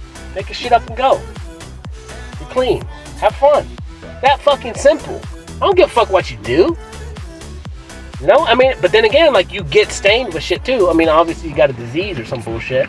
Or you get an STD or uncurable disease. Like that's part of your life and you got to kind of deal with that. But that's that's a different issue there. But you can be whomever you want to be. You like to fuck, figure out a way to do that all the time. You want multiple partners, and maybe you find someone who wants the same thing, and then you guys can just live together and do whatever you want, as long as you guys agree upon it. But there's many ways to live, and I think about this stuff all the time because it's like, what do I want, and then what would my future mate want? Is it cool? Like if we have good rules, regulations on it, maybe we can bring other people into the bedroom per se. Who cares? As long as we have some rules on it and we can be safe about it and not pick up unwanted disease or stuff like that. As long as we can do it in a respectful way, a logical way, and we can set enough rules on it, and we could separate. I can separate it, but we could separate, like I said, the act of that kind of sex, and then what we have when we do it together is different than when we're going out partaking like in something different. So it's all possible. There's no right or wrong. It's just what does you and your partner want to do, and then how long do you guys want to do it together? Like, Are you guys thinking about forever? Do you want to risk it? Do you think you guys can keep it separated? Like, it just depends. It just really depends, man. And that's what I'm saying. A lot of it is like, a lot of things. Like, so say I was to marry someone who likes girls too, then like, this is what's so fun, like weird. It's like, if we came together, like, and I was like, you can't ever be with a woman, like, so you now, that is part of what you like and your desire, and you can never be with another woman. You either have to choose me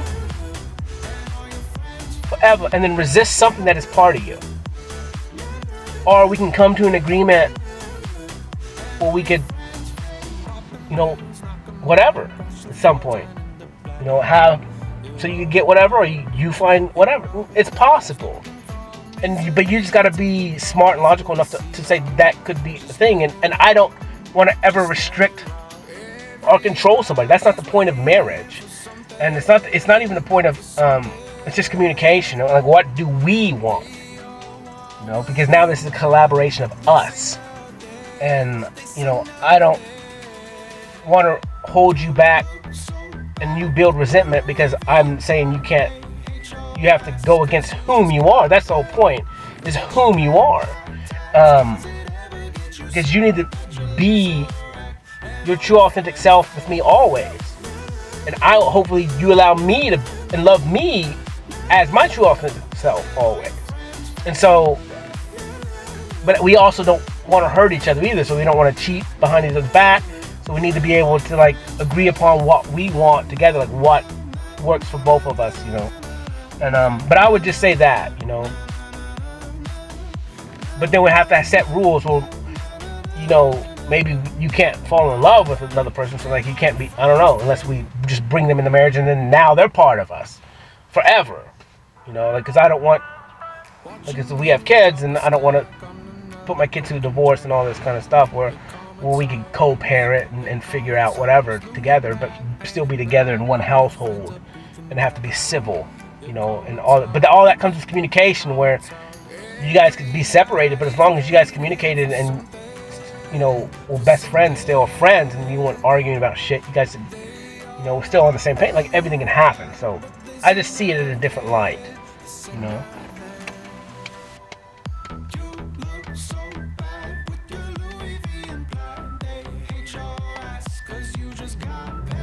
And then again, like I said, you got to be wary about. You can't just have tons of sexual partners either, though. And you could have, you know, because then you're grabbing all their energy and stuff too, and then that kind of messes up some other stuff. But if both of you do it, then you both are gaining the same energy, so you both are on the same page always together. So.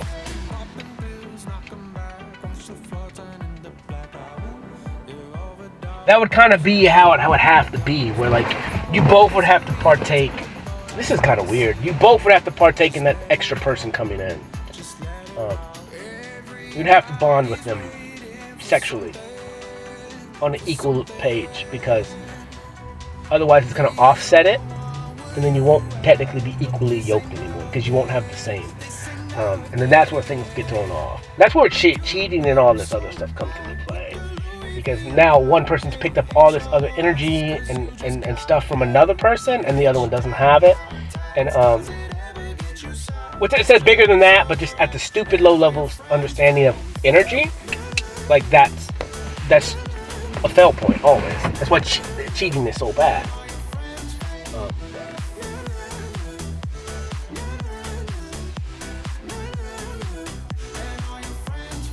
So I don't know. You just have to, I don't know. That's how I see it in my head. But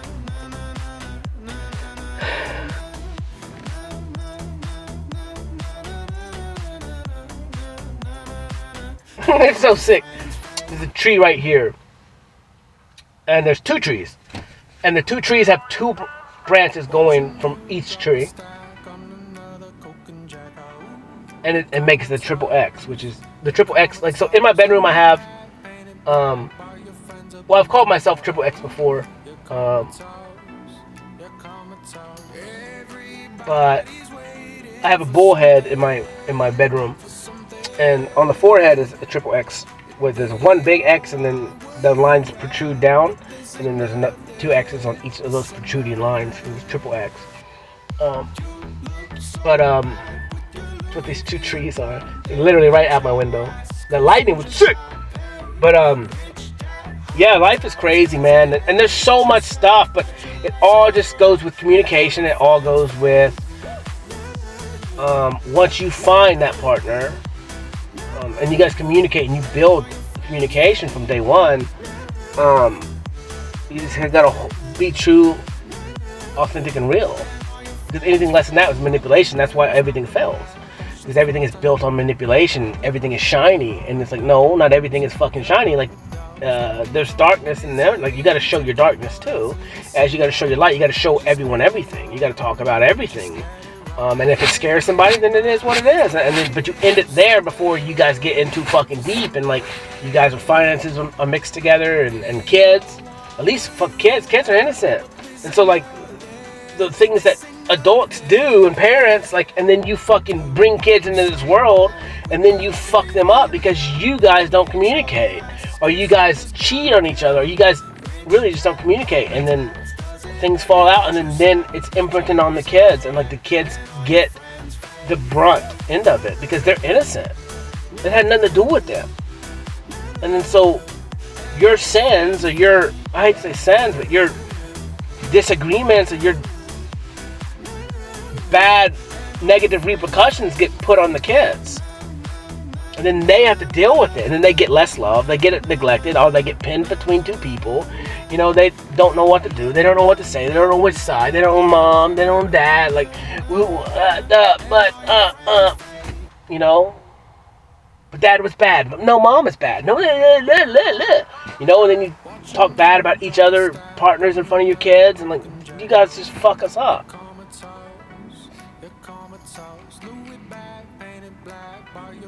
Dude, that lightning though, bro. And so I don't know, man. I don't know I know the answers for me, what I think, and then the point is, then I have to implement these things, and then I got to find a partner also that is willing to equal give and take me that. Because like I said, if I communicate like crazy and then they don't communicate, if they don't give me stuff back, then it's like that. This is not a good match. Or if they communicate and then I don't, then, you know, that's shit on me, right? And then, you know, because then I'm the one at fault there. And so, because it goes both ways, you know? If I'm not honest, if I'm not telling my truth, you know, and go on from there. So I don't know. I mean, it's infinite possibility, and whatever does happen is exactly meant to be. Like, my life is that. And so this is why it's like, I know everything that does come into play. Like, it's exactly what it's supposed to be. Live in it, hear it, watch it, feel it, like, soak it in. Like, everything is exactly what it's supposed to be. Like, this is for everything. The now, every interaction with every human being, every talk, every voice, every breath, every blink, every hello, every smile, everything is exactly what it's supposed to be. Or you could take advantage of that or not. Or you could act like it's just some type of random act. No, fuck, it's not random, bro. Like, this, everything in your life got you to right here, right now. To where you meet this person. Where you walk into this place. Where you catch eyes. Where you end up there and then they end up there. You talk about this, you talk about that. You say this and they say that. Every interaction with everyone is exactly what it's supposed to be. It doesn't mean you're supposed to marry everyone, or you're supposed to be romantic with everyone, but when you are, you are, and when you're not, you're not. And when you go through lessons and they trigger you and you trigger them, when you love bomb them, or they love bomb you, like, everything is exactly what it's supposed to be.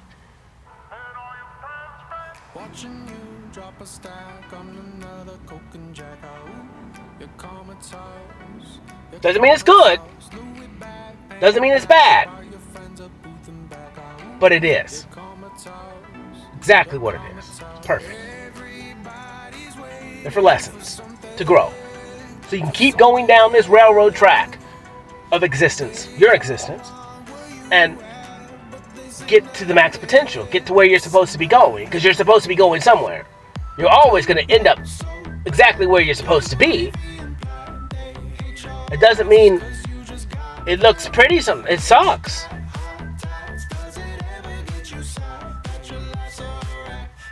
And like now, I'm running through like scenarios of like drug trafficking, sex trafficking, like all these very fucking negative things. And it's like, well, how does that apply to that? I'm like, fuck, dude. In my understanding, it just does. I guess. Like it just has to be that way. But for what? That's shitty. Kinda. Fuck. It's just the way it is. And then you gotta look at it and be like, well, there's no way really that sometimes I can comfort those people other than maybe if they're out of it and they've gone through it, maybe I can help them look at it at a different perspective where they can look at it and learn lessons from that and then maybe help other people. A lot of what you do, one of the greatest purposes of being a human and understanding that like this game of life, we all suffer. The way that it's built, the way that we built it, as in the human race, with our stupid pride and ego, we're causing suffering on ourselves. Everything was caused this. We caused this. And so I'm here to correct it. Because we caused it, therefore we have to fix it. We have to change it.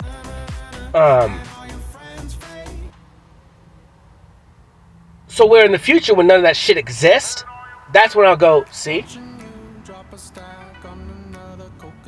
See? Everything I said was true. However,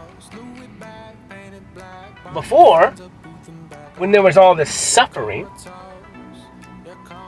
that's because we did that. And then if everyone started to take responsibility and change it and try and be happy, and then we got rid of the people that didn't want to, that wanted to be menaces to society, that didn't love other people, and that only lived and dealt in their own pride and ego, bad pride and ego, not good pride and ego, and that only chased after their own unethical desires.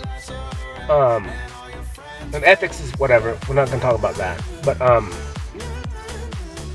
and didn't live within the boundaries of free will. Pretty much it's that. That didn't live in the boundaries of unconditional love, which is free will. Not to infringe on other people's free will. Is because we didn't live in love, real unconditional love, which is just love. This is the result. And so all those things are the result of that. You know, like, say in the future, say there's these, everything is good. And then we're like, you know what? We as people, we like to experience being under the influence. So each community would be like, what we can do is, everyone likes to get high every now and then. So we set things up to where, you know, every week you get a day when you can partake in something and we'll watch your kids where it's safe. And you and your wife or you and your whoever gets to do it together that day can partake in said such thing. That's safely, you know, and then we set restrictions on it. Well, we still can partake in all the things that we like and want and desire, all the opportunities of man, right? But we do it in a new way, in a more controlled way, in a more beautiful way, you know. And I teach you how, you know, and then, honestly, like, by then we won't even need drugs because you can create those euphoric highs on your own. In your own body, and you're still conscious, and you're not, dude, man, these people are freaking crazy, and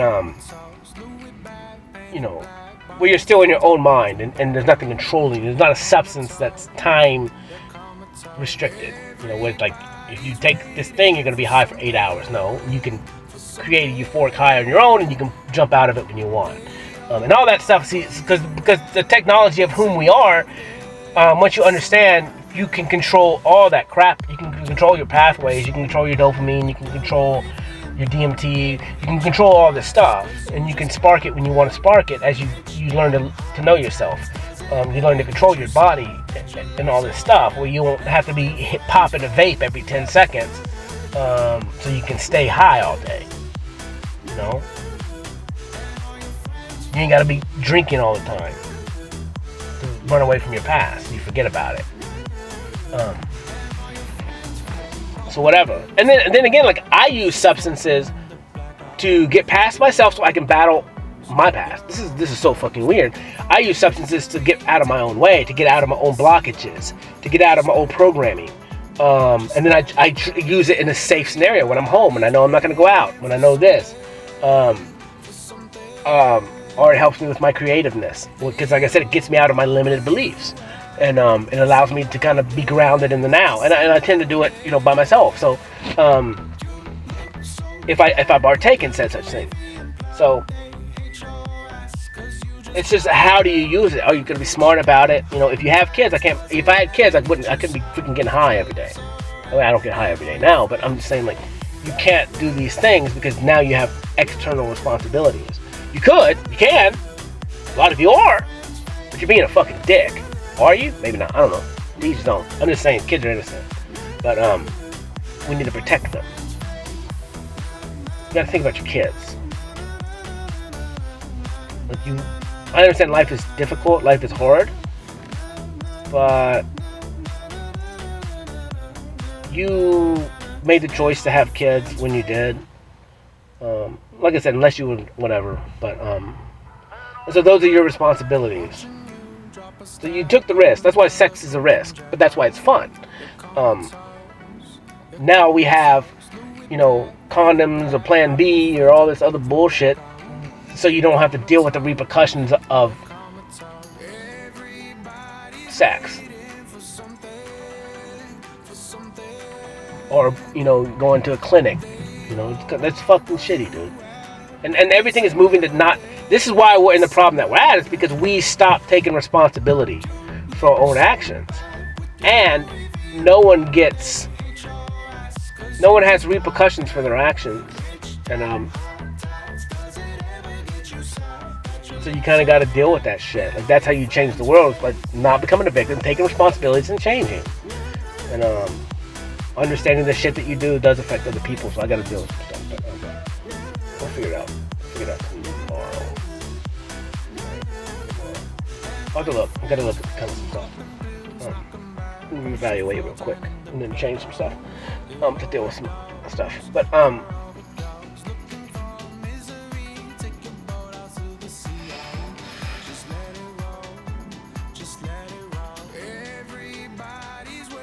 yeah.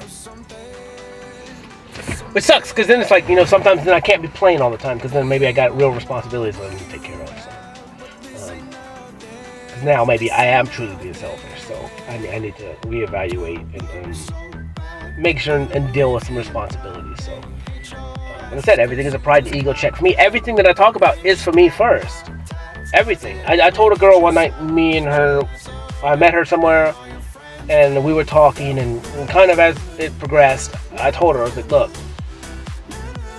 everything that I tell you ultimately is for me first. Everything. Because if I speak it, if I say it, it's my perspective, but it's because it pertains to me. Maybe it will help you, because it's just my perspective. I was like, but everything that I do speak, like, when I'm speaking, it's for me first. Like, you could call me a narcissist or say this stuff. I kind of see myself that way because of this. Because I'm looking at me first, but I'm understanding that anything that comes out of my mouth is for me first. I have to hold myself accountable to it. Meaning anything that I do say, like, it's me. I have to take this stuff in first. I have to react to it. If I speak something, like, I have to do it too. Otherwise it makes me a liar. And so it's like, yeah, you could say so maybe if I say something and it comes out, like, technically I would be a liar in the moment if I'm not doing that thing. Or I just didn't know yet, and so now I gotta fix it so I'm not a liar. So that's kind of a lot of what it is. And then again, sometimes things happen. You say something, you're good that day, and then something changes, and maybe you go back into doing the stuff that you did before. I don't know, but just in the moment, you're always trying to be the best version of you. And then you got to understand that like you're your own judge. Everything, all that shame and guilt, literally, actually just came from you. Even if people putting it on you, you had to accept it or not accept it. And this is the whole thing, man. This is everything. Is what do you accept and what do you not accept? Do you accept people talking shit about you? Do you or not? Do you take it in and go, well, maybe I do this based on their perspective? Maybe I'm being bad. Or maybe I need to change that. Maybe I look like this and I don't want to portray that anymore. So then you got to change it. Or you continue to do it and then you continue to accept their judgment on you. But you're actually accepting it for yourself. Because you're saying, well, what they're saying is true and I respect them. But yet I'm still going to do it. So then you're going to be live in shame and guilt every time you do said act. Or you can go, well, this is me. I know this is your opinion. I'm not affecting you. Unless you choose to let it affect you. And so I'm going to continue to do this. There's no malice in it. And maybe we can't be friends anymore because if every time I come to you, you just constantly judge me or put shame and guilt on me, and then I just don't have to deal with that. Like, because evidently you don't. You're trying to make me you. And I'm not you. I'm me. And so the things that I do is me. So I don't have to be with you anymore. I don't have to talk to you anymore. I love you. But if every interaction with me and you is you being negative to me, putting me down, telling me I'm wrong, telling me I'm not good enough, telling me that the acts that I'm doing is going to send me to the fiery pit of hell, why would I continue to be your friend? And maybe if hell was real and the acts were what they were, maybe they are sending me to hell. But it's your decision to continue to keep doing it or not. And but at least don't put yourself in those situations where people are being fucking mean as shit to you all the time. At least to get out of that shit. Whatever, it's your life. And it is what it is. So then you know, like for me, I just step away from religion because like this is stupid anyways. This is dumb. It's a waste of my time. And I to each his own. Like if you find that it helps you, then live in it. Fine, I'm cool with that. Whatever does help you, you got to find that for yourself. But the ultimate goal, the ultimate purpose is you. This is what I'm kind of saying here. This is why religion is going to fall. Actually, there's no end of discussion. Religion is falling. But, so really I don't even talk about this. Because the end goal is you. The end goal is you. And how you don't need a third party to connect with the creator. And that everything you need is in you to be the best you because you're you. Like you're fully contained every possibility that you need. Everything is in you. It's not outside of you. You don't, unless you lose a leg or an arm or something. I'm sorry if you do, that sucks. But there's a lesson there. I don't know. Find a way. Plus, it's cool. I don't know. You guys are strong as shit, man. To overcome stuff like that, like you guys are freaking monsters, man. You guys are awesome. And it is what it is, man. I don't know. Anything I say is someone's gonna flip it and turn it negative. Or can. But everything is in you. So like you don't need anything outside of you to fix you. You don't need pills. You need to give yourself fucking time. You need to speak instead of keeping everything bottled up inside. You need to hear. You need to speak it out and get it out of your fucking system. Yeah, I was molested. Yeah, I was raped. Yeah, I was made to do that when I was little. Man, yeah, I was made to do this when I was little. You gotta make it fucking real. Get it out of you. You don't have to tell nobody. Sit in your truck. Sit in your car. Walk in the field. Talk out loud. Speak it. Make it real. Vibration. Because if once you think of it like this, once you speak it, what happens? It's a vibration, right? Because it comes with emotion, it comes with energy, it comes with a stronghold on you, it comes with a stain, with a color, it comes with mass. So when you speak it, what happens? All that is exited out of your body, out of your field of existence, right? And your body has to accept it. You have to accept that whatever it is that you went through was real. But in order to heal from it, for your body to go, wait a minute, this is an issue, now I need to fix it, you have to exit out into your field of existence and say, boom, negative, this was bad, but it was real, so it's really in me. How do I get this out? So you got to speak it out, and then boom, it's out of you, right? Not all of it, but at least the initial. This is why healing is a process, because you have to admit it. When you admit it, you speak it out, and so you start running through that scenario, and it gets pushed out of you, right?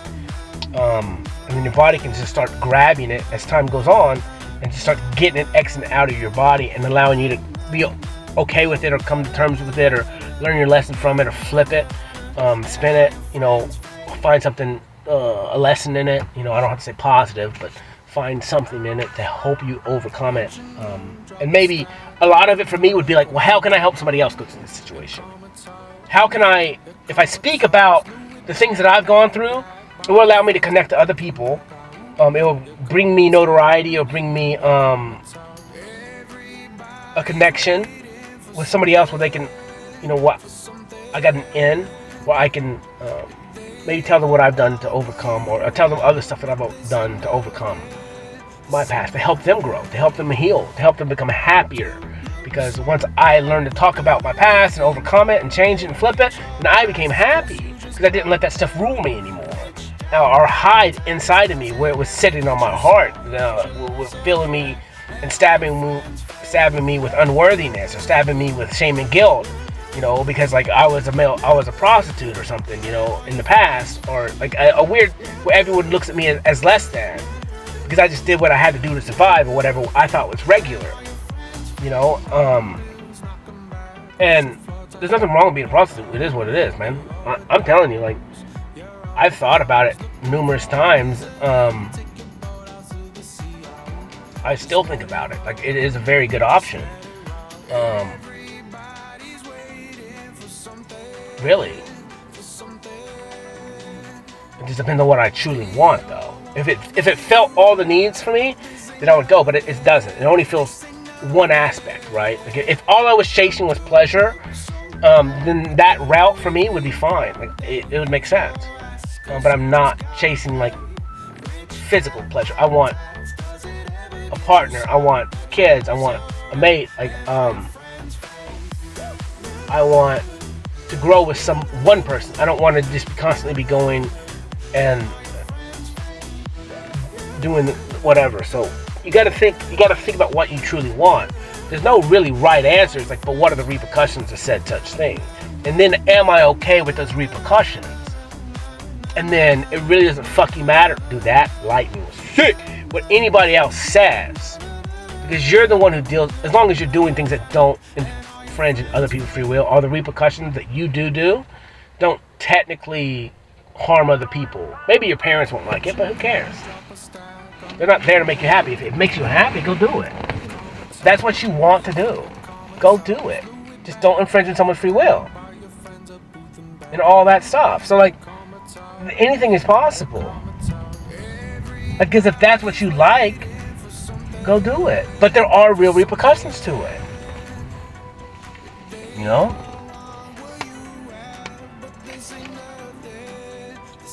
Yeah, if you like it that much, go get a vasectomy, and then you exited out one risk, but then you can't have kids, And so, like I said, there's ways to go about everything, and neither are wrong or right. It just depends. You just do what you want to do, man. Just don't hurt other people in the process, Try and limit that,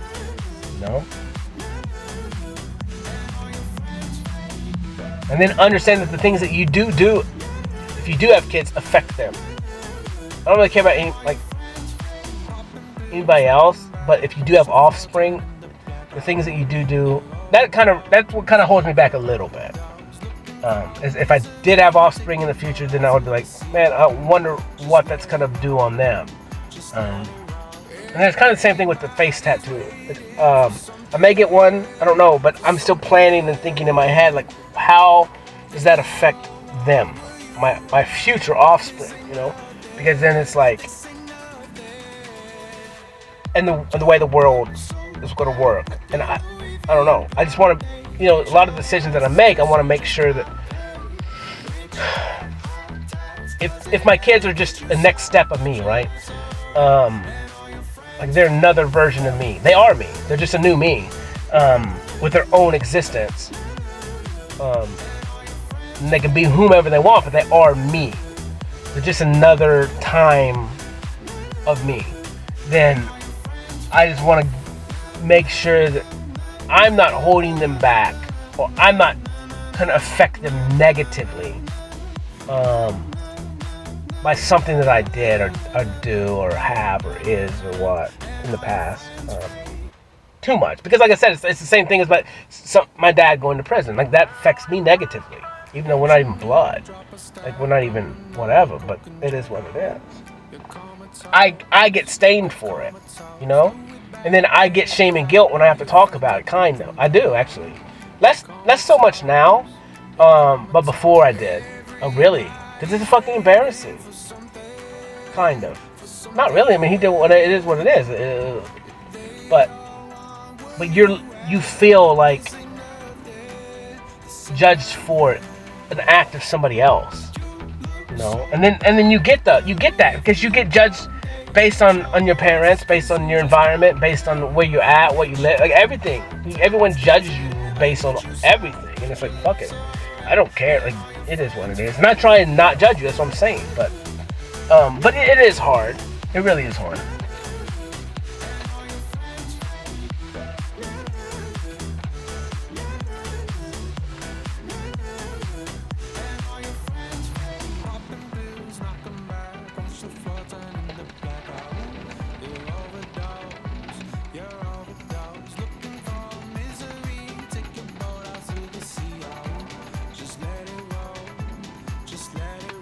I don't know.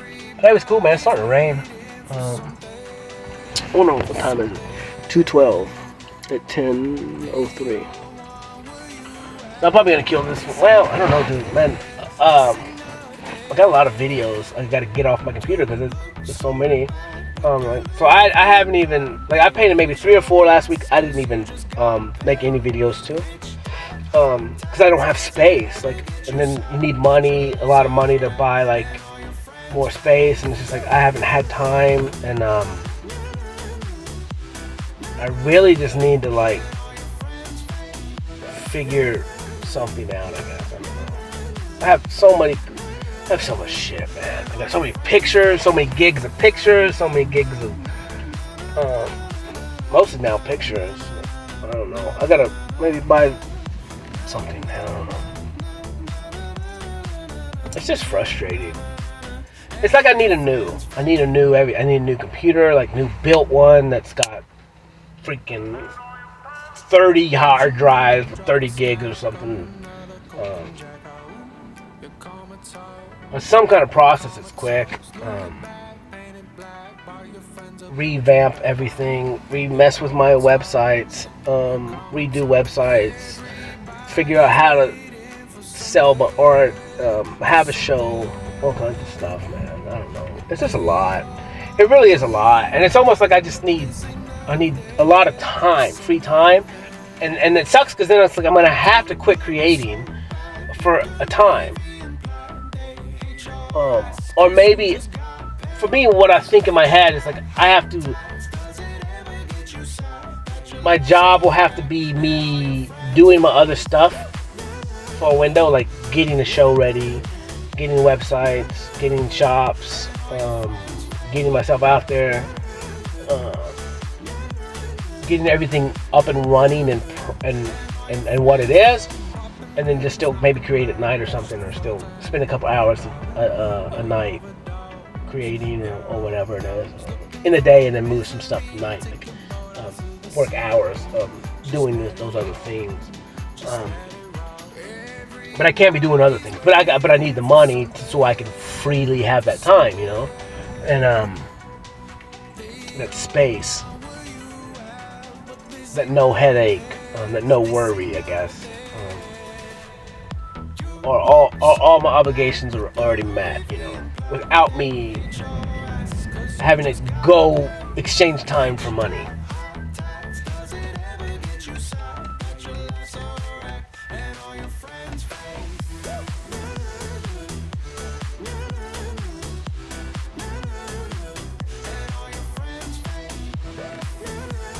Double E. But yeah, man, I don't know. Life is what you make it. Life is what you make it.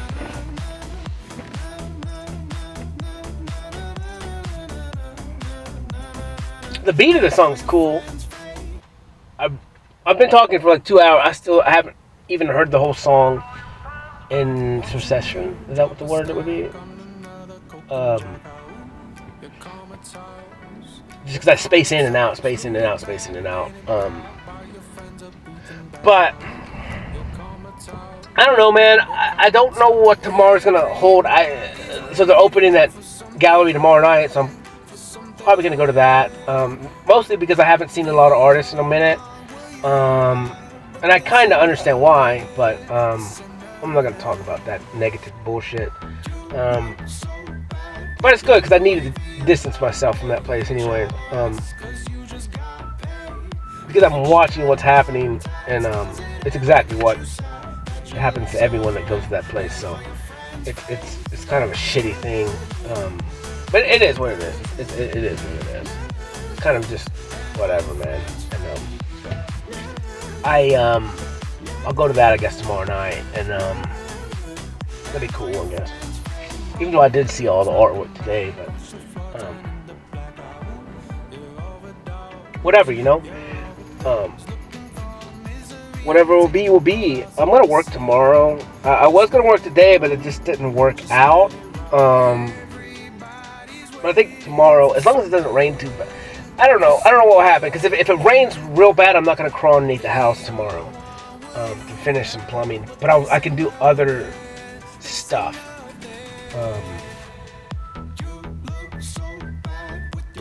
Yeah, actually, I can do quite a bit of other stuff in the house,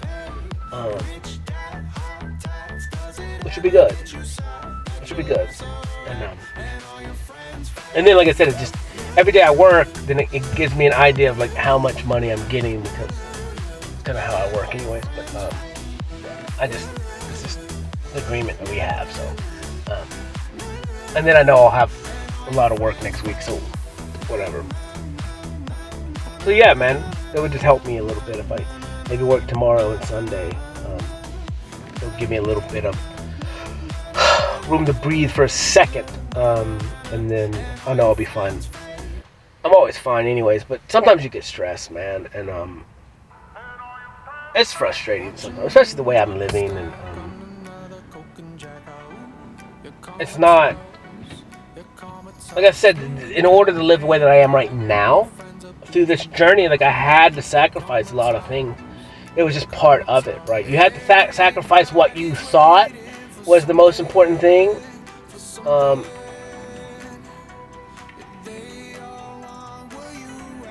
for you, who is the most important thing, and then you got to kind of find balance in it. But I'm doing it so extreme because like I had so much I had to heal from, and I only had a certain amount of time to do it. And the risk itself was that. The risk was, in order for me to be where I need to be, I had to go balls to the wall, hard, complete, in the paint, extreme. And because anything less than that would not be good enough.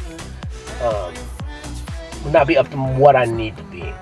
And so therefore I had to kind of learn how to do this in the scale that I'm in, because in the future I won't have a scale. But that doesn't mean you can go crazy either with it. Like, you got to be able to live within the means, you know what I'm saying?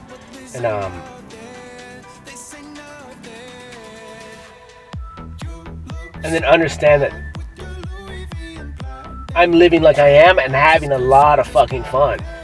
So what is going to change in the future when I have even way more means? Like, it doesn't really matter, because I'm living max fun now with the means that I have. And so with just more means, it really doesn't change anything. And it helps me understand that materialistic shit doesn't fucking matter. I can be happy with anything and everything, or nothing. And that money is just extra. It's a tool. But then how do I use that tool in the future? Because now I know I can do this stuff with this amount of means and be fucking max potential happy for me. But then now I can have a bunch of extra means where I can create other stuff to help other people. And keep, I'll have enough money to help back other people. Help give people the space to come create for free. To come, drop beats for free. Like, have the equipment for them to record music for free or something like that, or at a lesser price, or because they're part of my family, they're part of my co-creation, they're part of me, and I did the things to build this foundation, so other people will have a chance and a place to be their max potential, where before maybe they didn't have the means to do so. And it's like, I want to give everyone the chance to have a place to come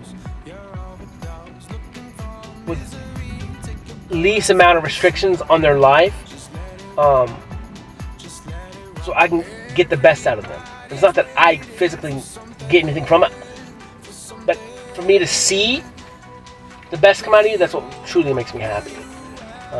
For me to see the best of you makes me happy.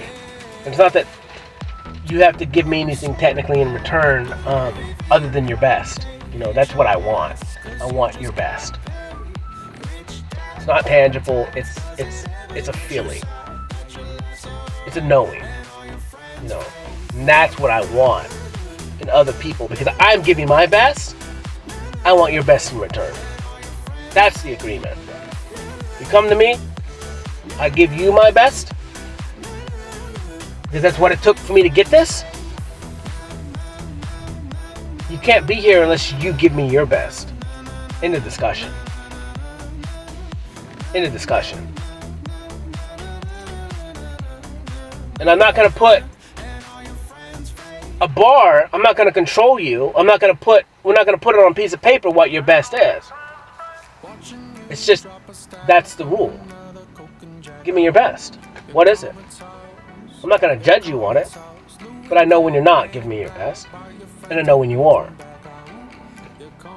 And your best doesn't mean like you're vomiting and practicing 34 hours a day. That's not, no. I'm not talking about like craziness.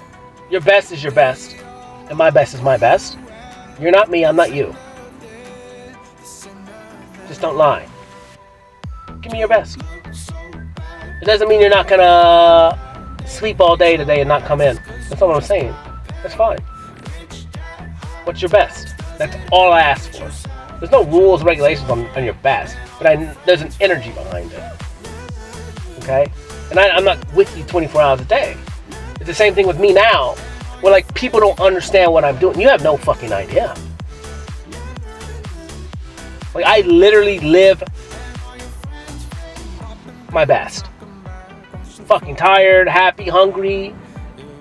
It doesn't look, it may not look from the outside in like it's that difficult. Like, I'm walking around smiling, skipping, spinning, dancing. but I can't even explain that it's non-stop growth, non-stop battling, non-stop intrusive thoughts, non-stop, am I good enough? Is this good enough? What do I do right now to be better? Is this my best? Is this everything? Is this all my time? Is this all my attention? Is this all my focus? Am I doing exactly the best that I can with everything that I have right now?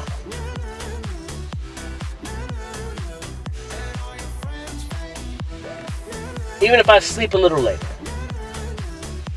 Like, but you don't even know I stayed up so much longer.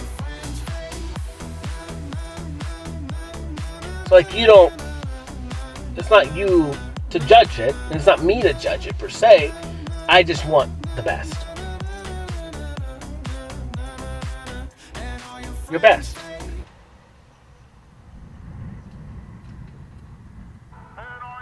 Because anything less than that is just, what's the point? What's the point? A holla. Love y'all. Peace.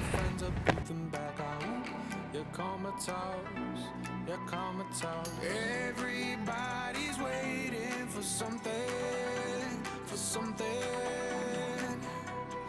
They all want what you have, but they say nothing, they say nothing. You look so bad with your Louis V and Plaid. They hate your ass cause you just got paid. Rich dad, hot tax, does it ever get you sad that your life's a wreck and all your friends fake?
Watching you drop a stack on another Coke and Jack. Oh, you're comatose, you're comatose. Louis bag painted black by your friends at Booth and back. Oh, you're comatose, you're comatose. Everybody's waiting for something, for something. They all want what you have, but they say nothing, they say nothing. So bad with your Louis V and Plaid. They hate your ass cause you just got paid. Rich dad, hot tax, does it ever get you sad that your life's a wreck and all your friends fake? And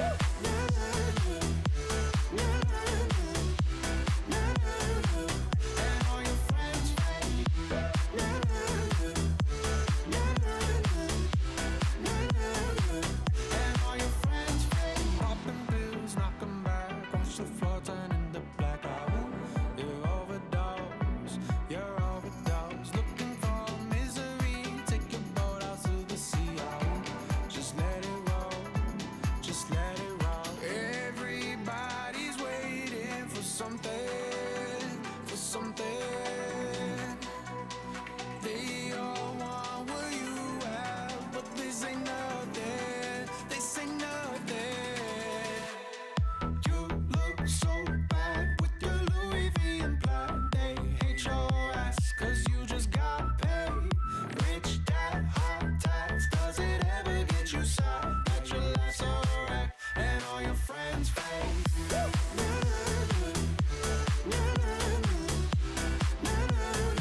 Watching you drop a stack on another Coke and Jack. Ooh, you're comatose, you're comatose. Louis bag, painted black, by your friends a booth and back. Ooh, you're comatose, you're comatose.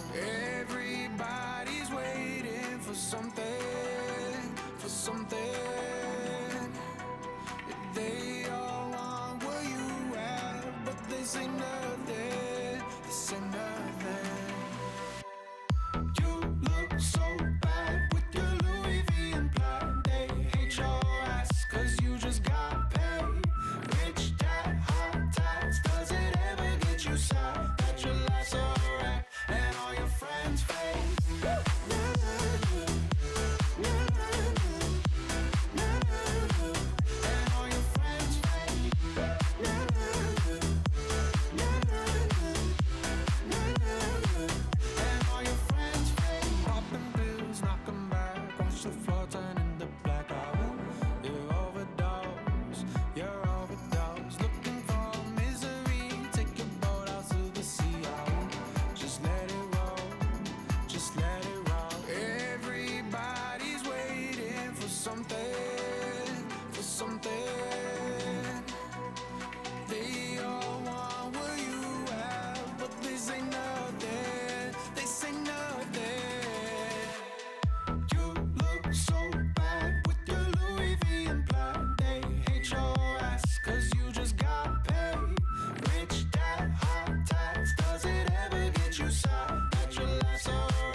Watching you drop a stack on another Coke and Jack. Ooh, you're comatose, you're comatose. Louis bag, painted black, by your friends a booth and back. Ooh, you're comatose, you're comatose.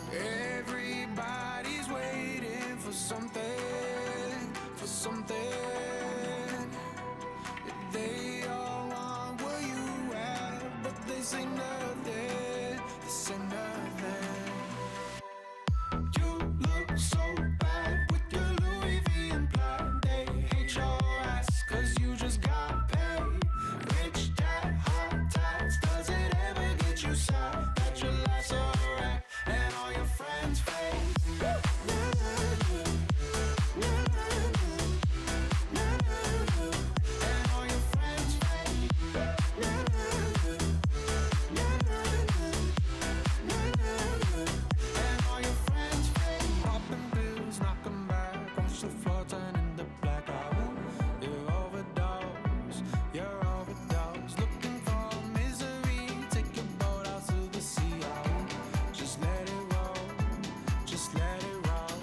Everybody's waiting for something, for something.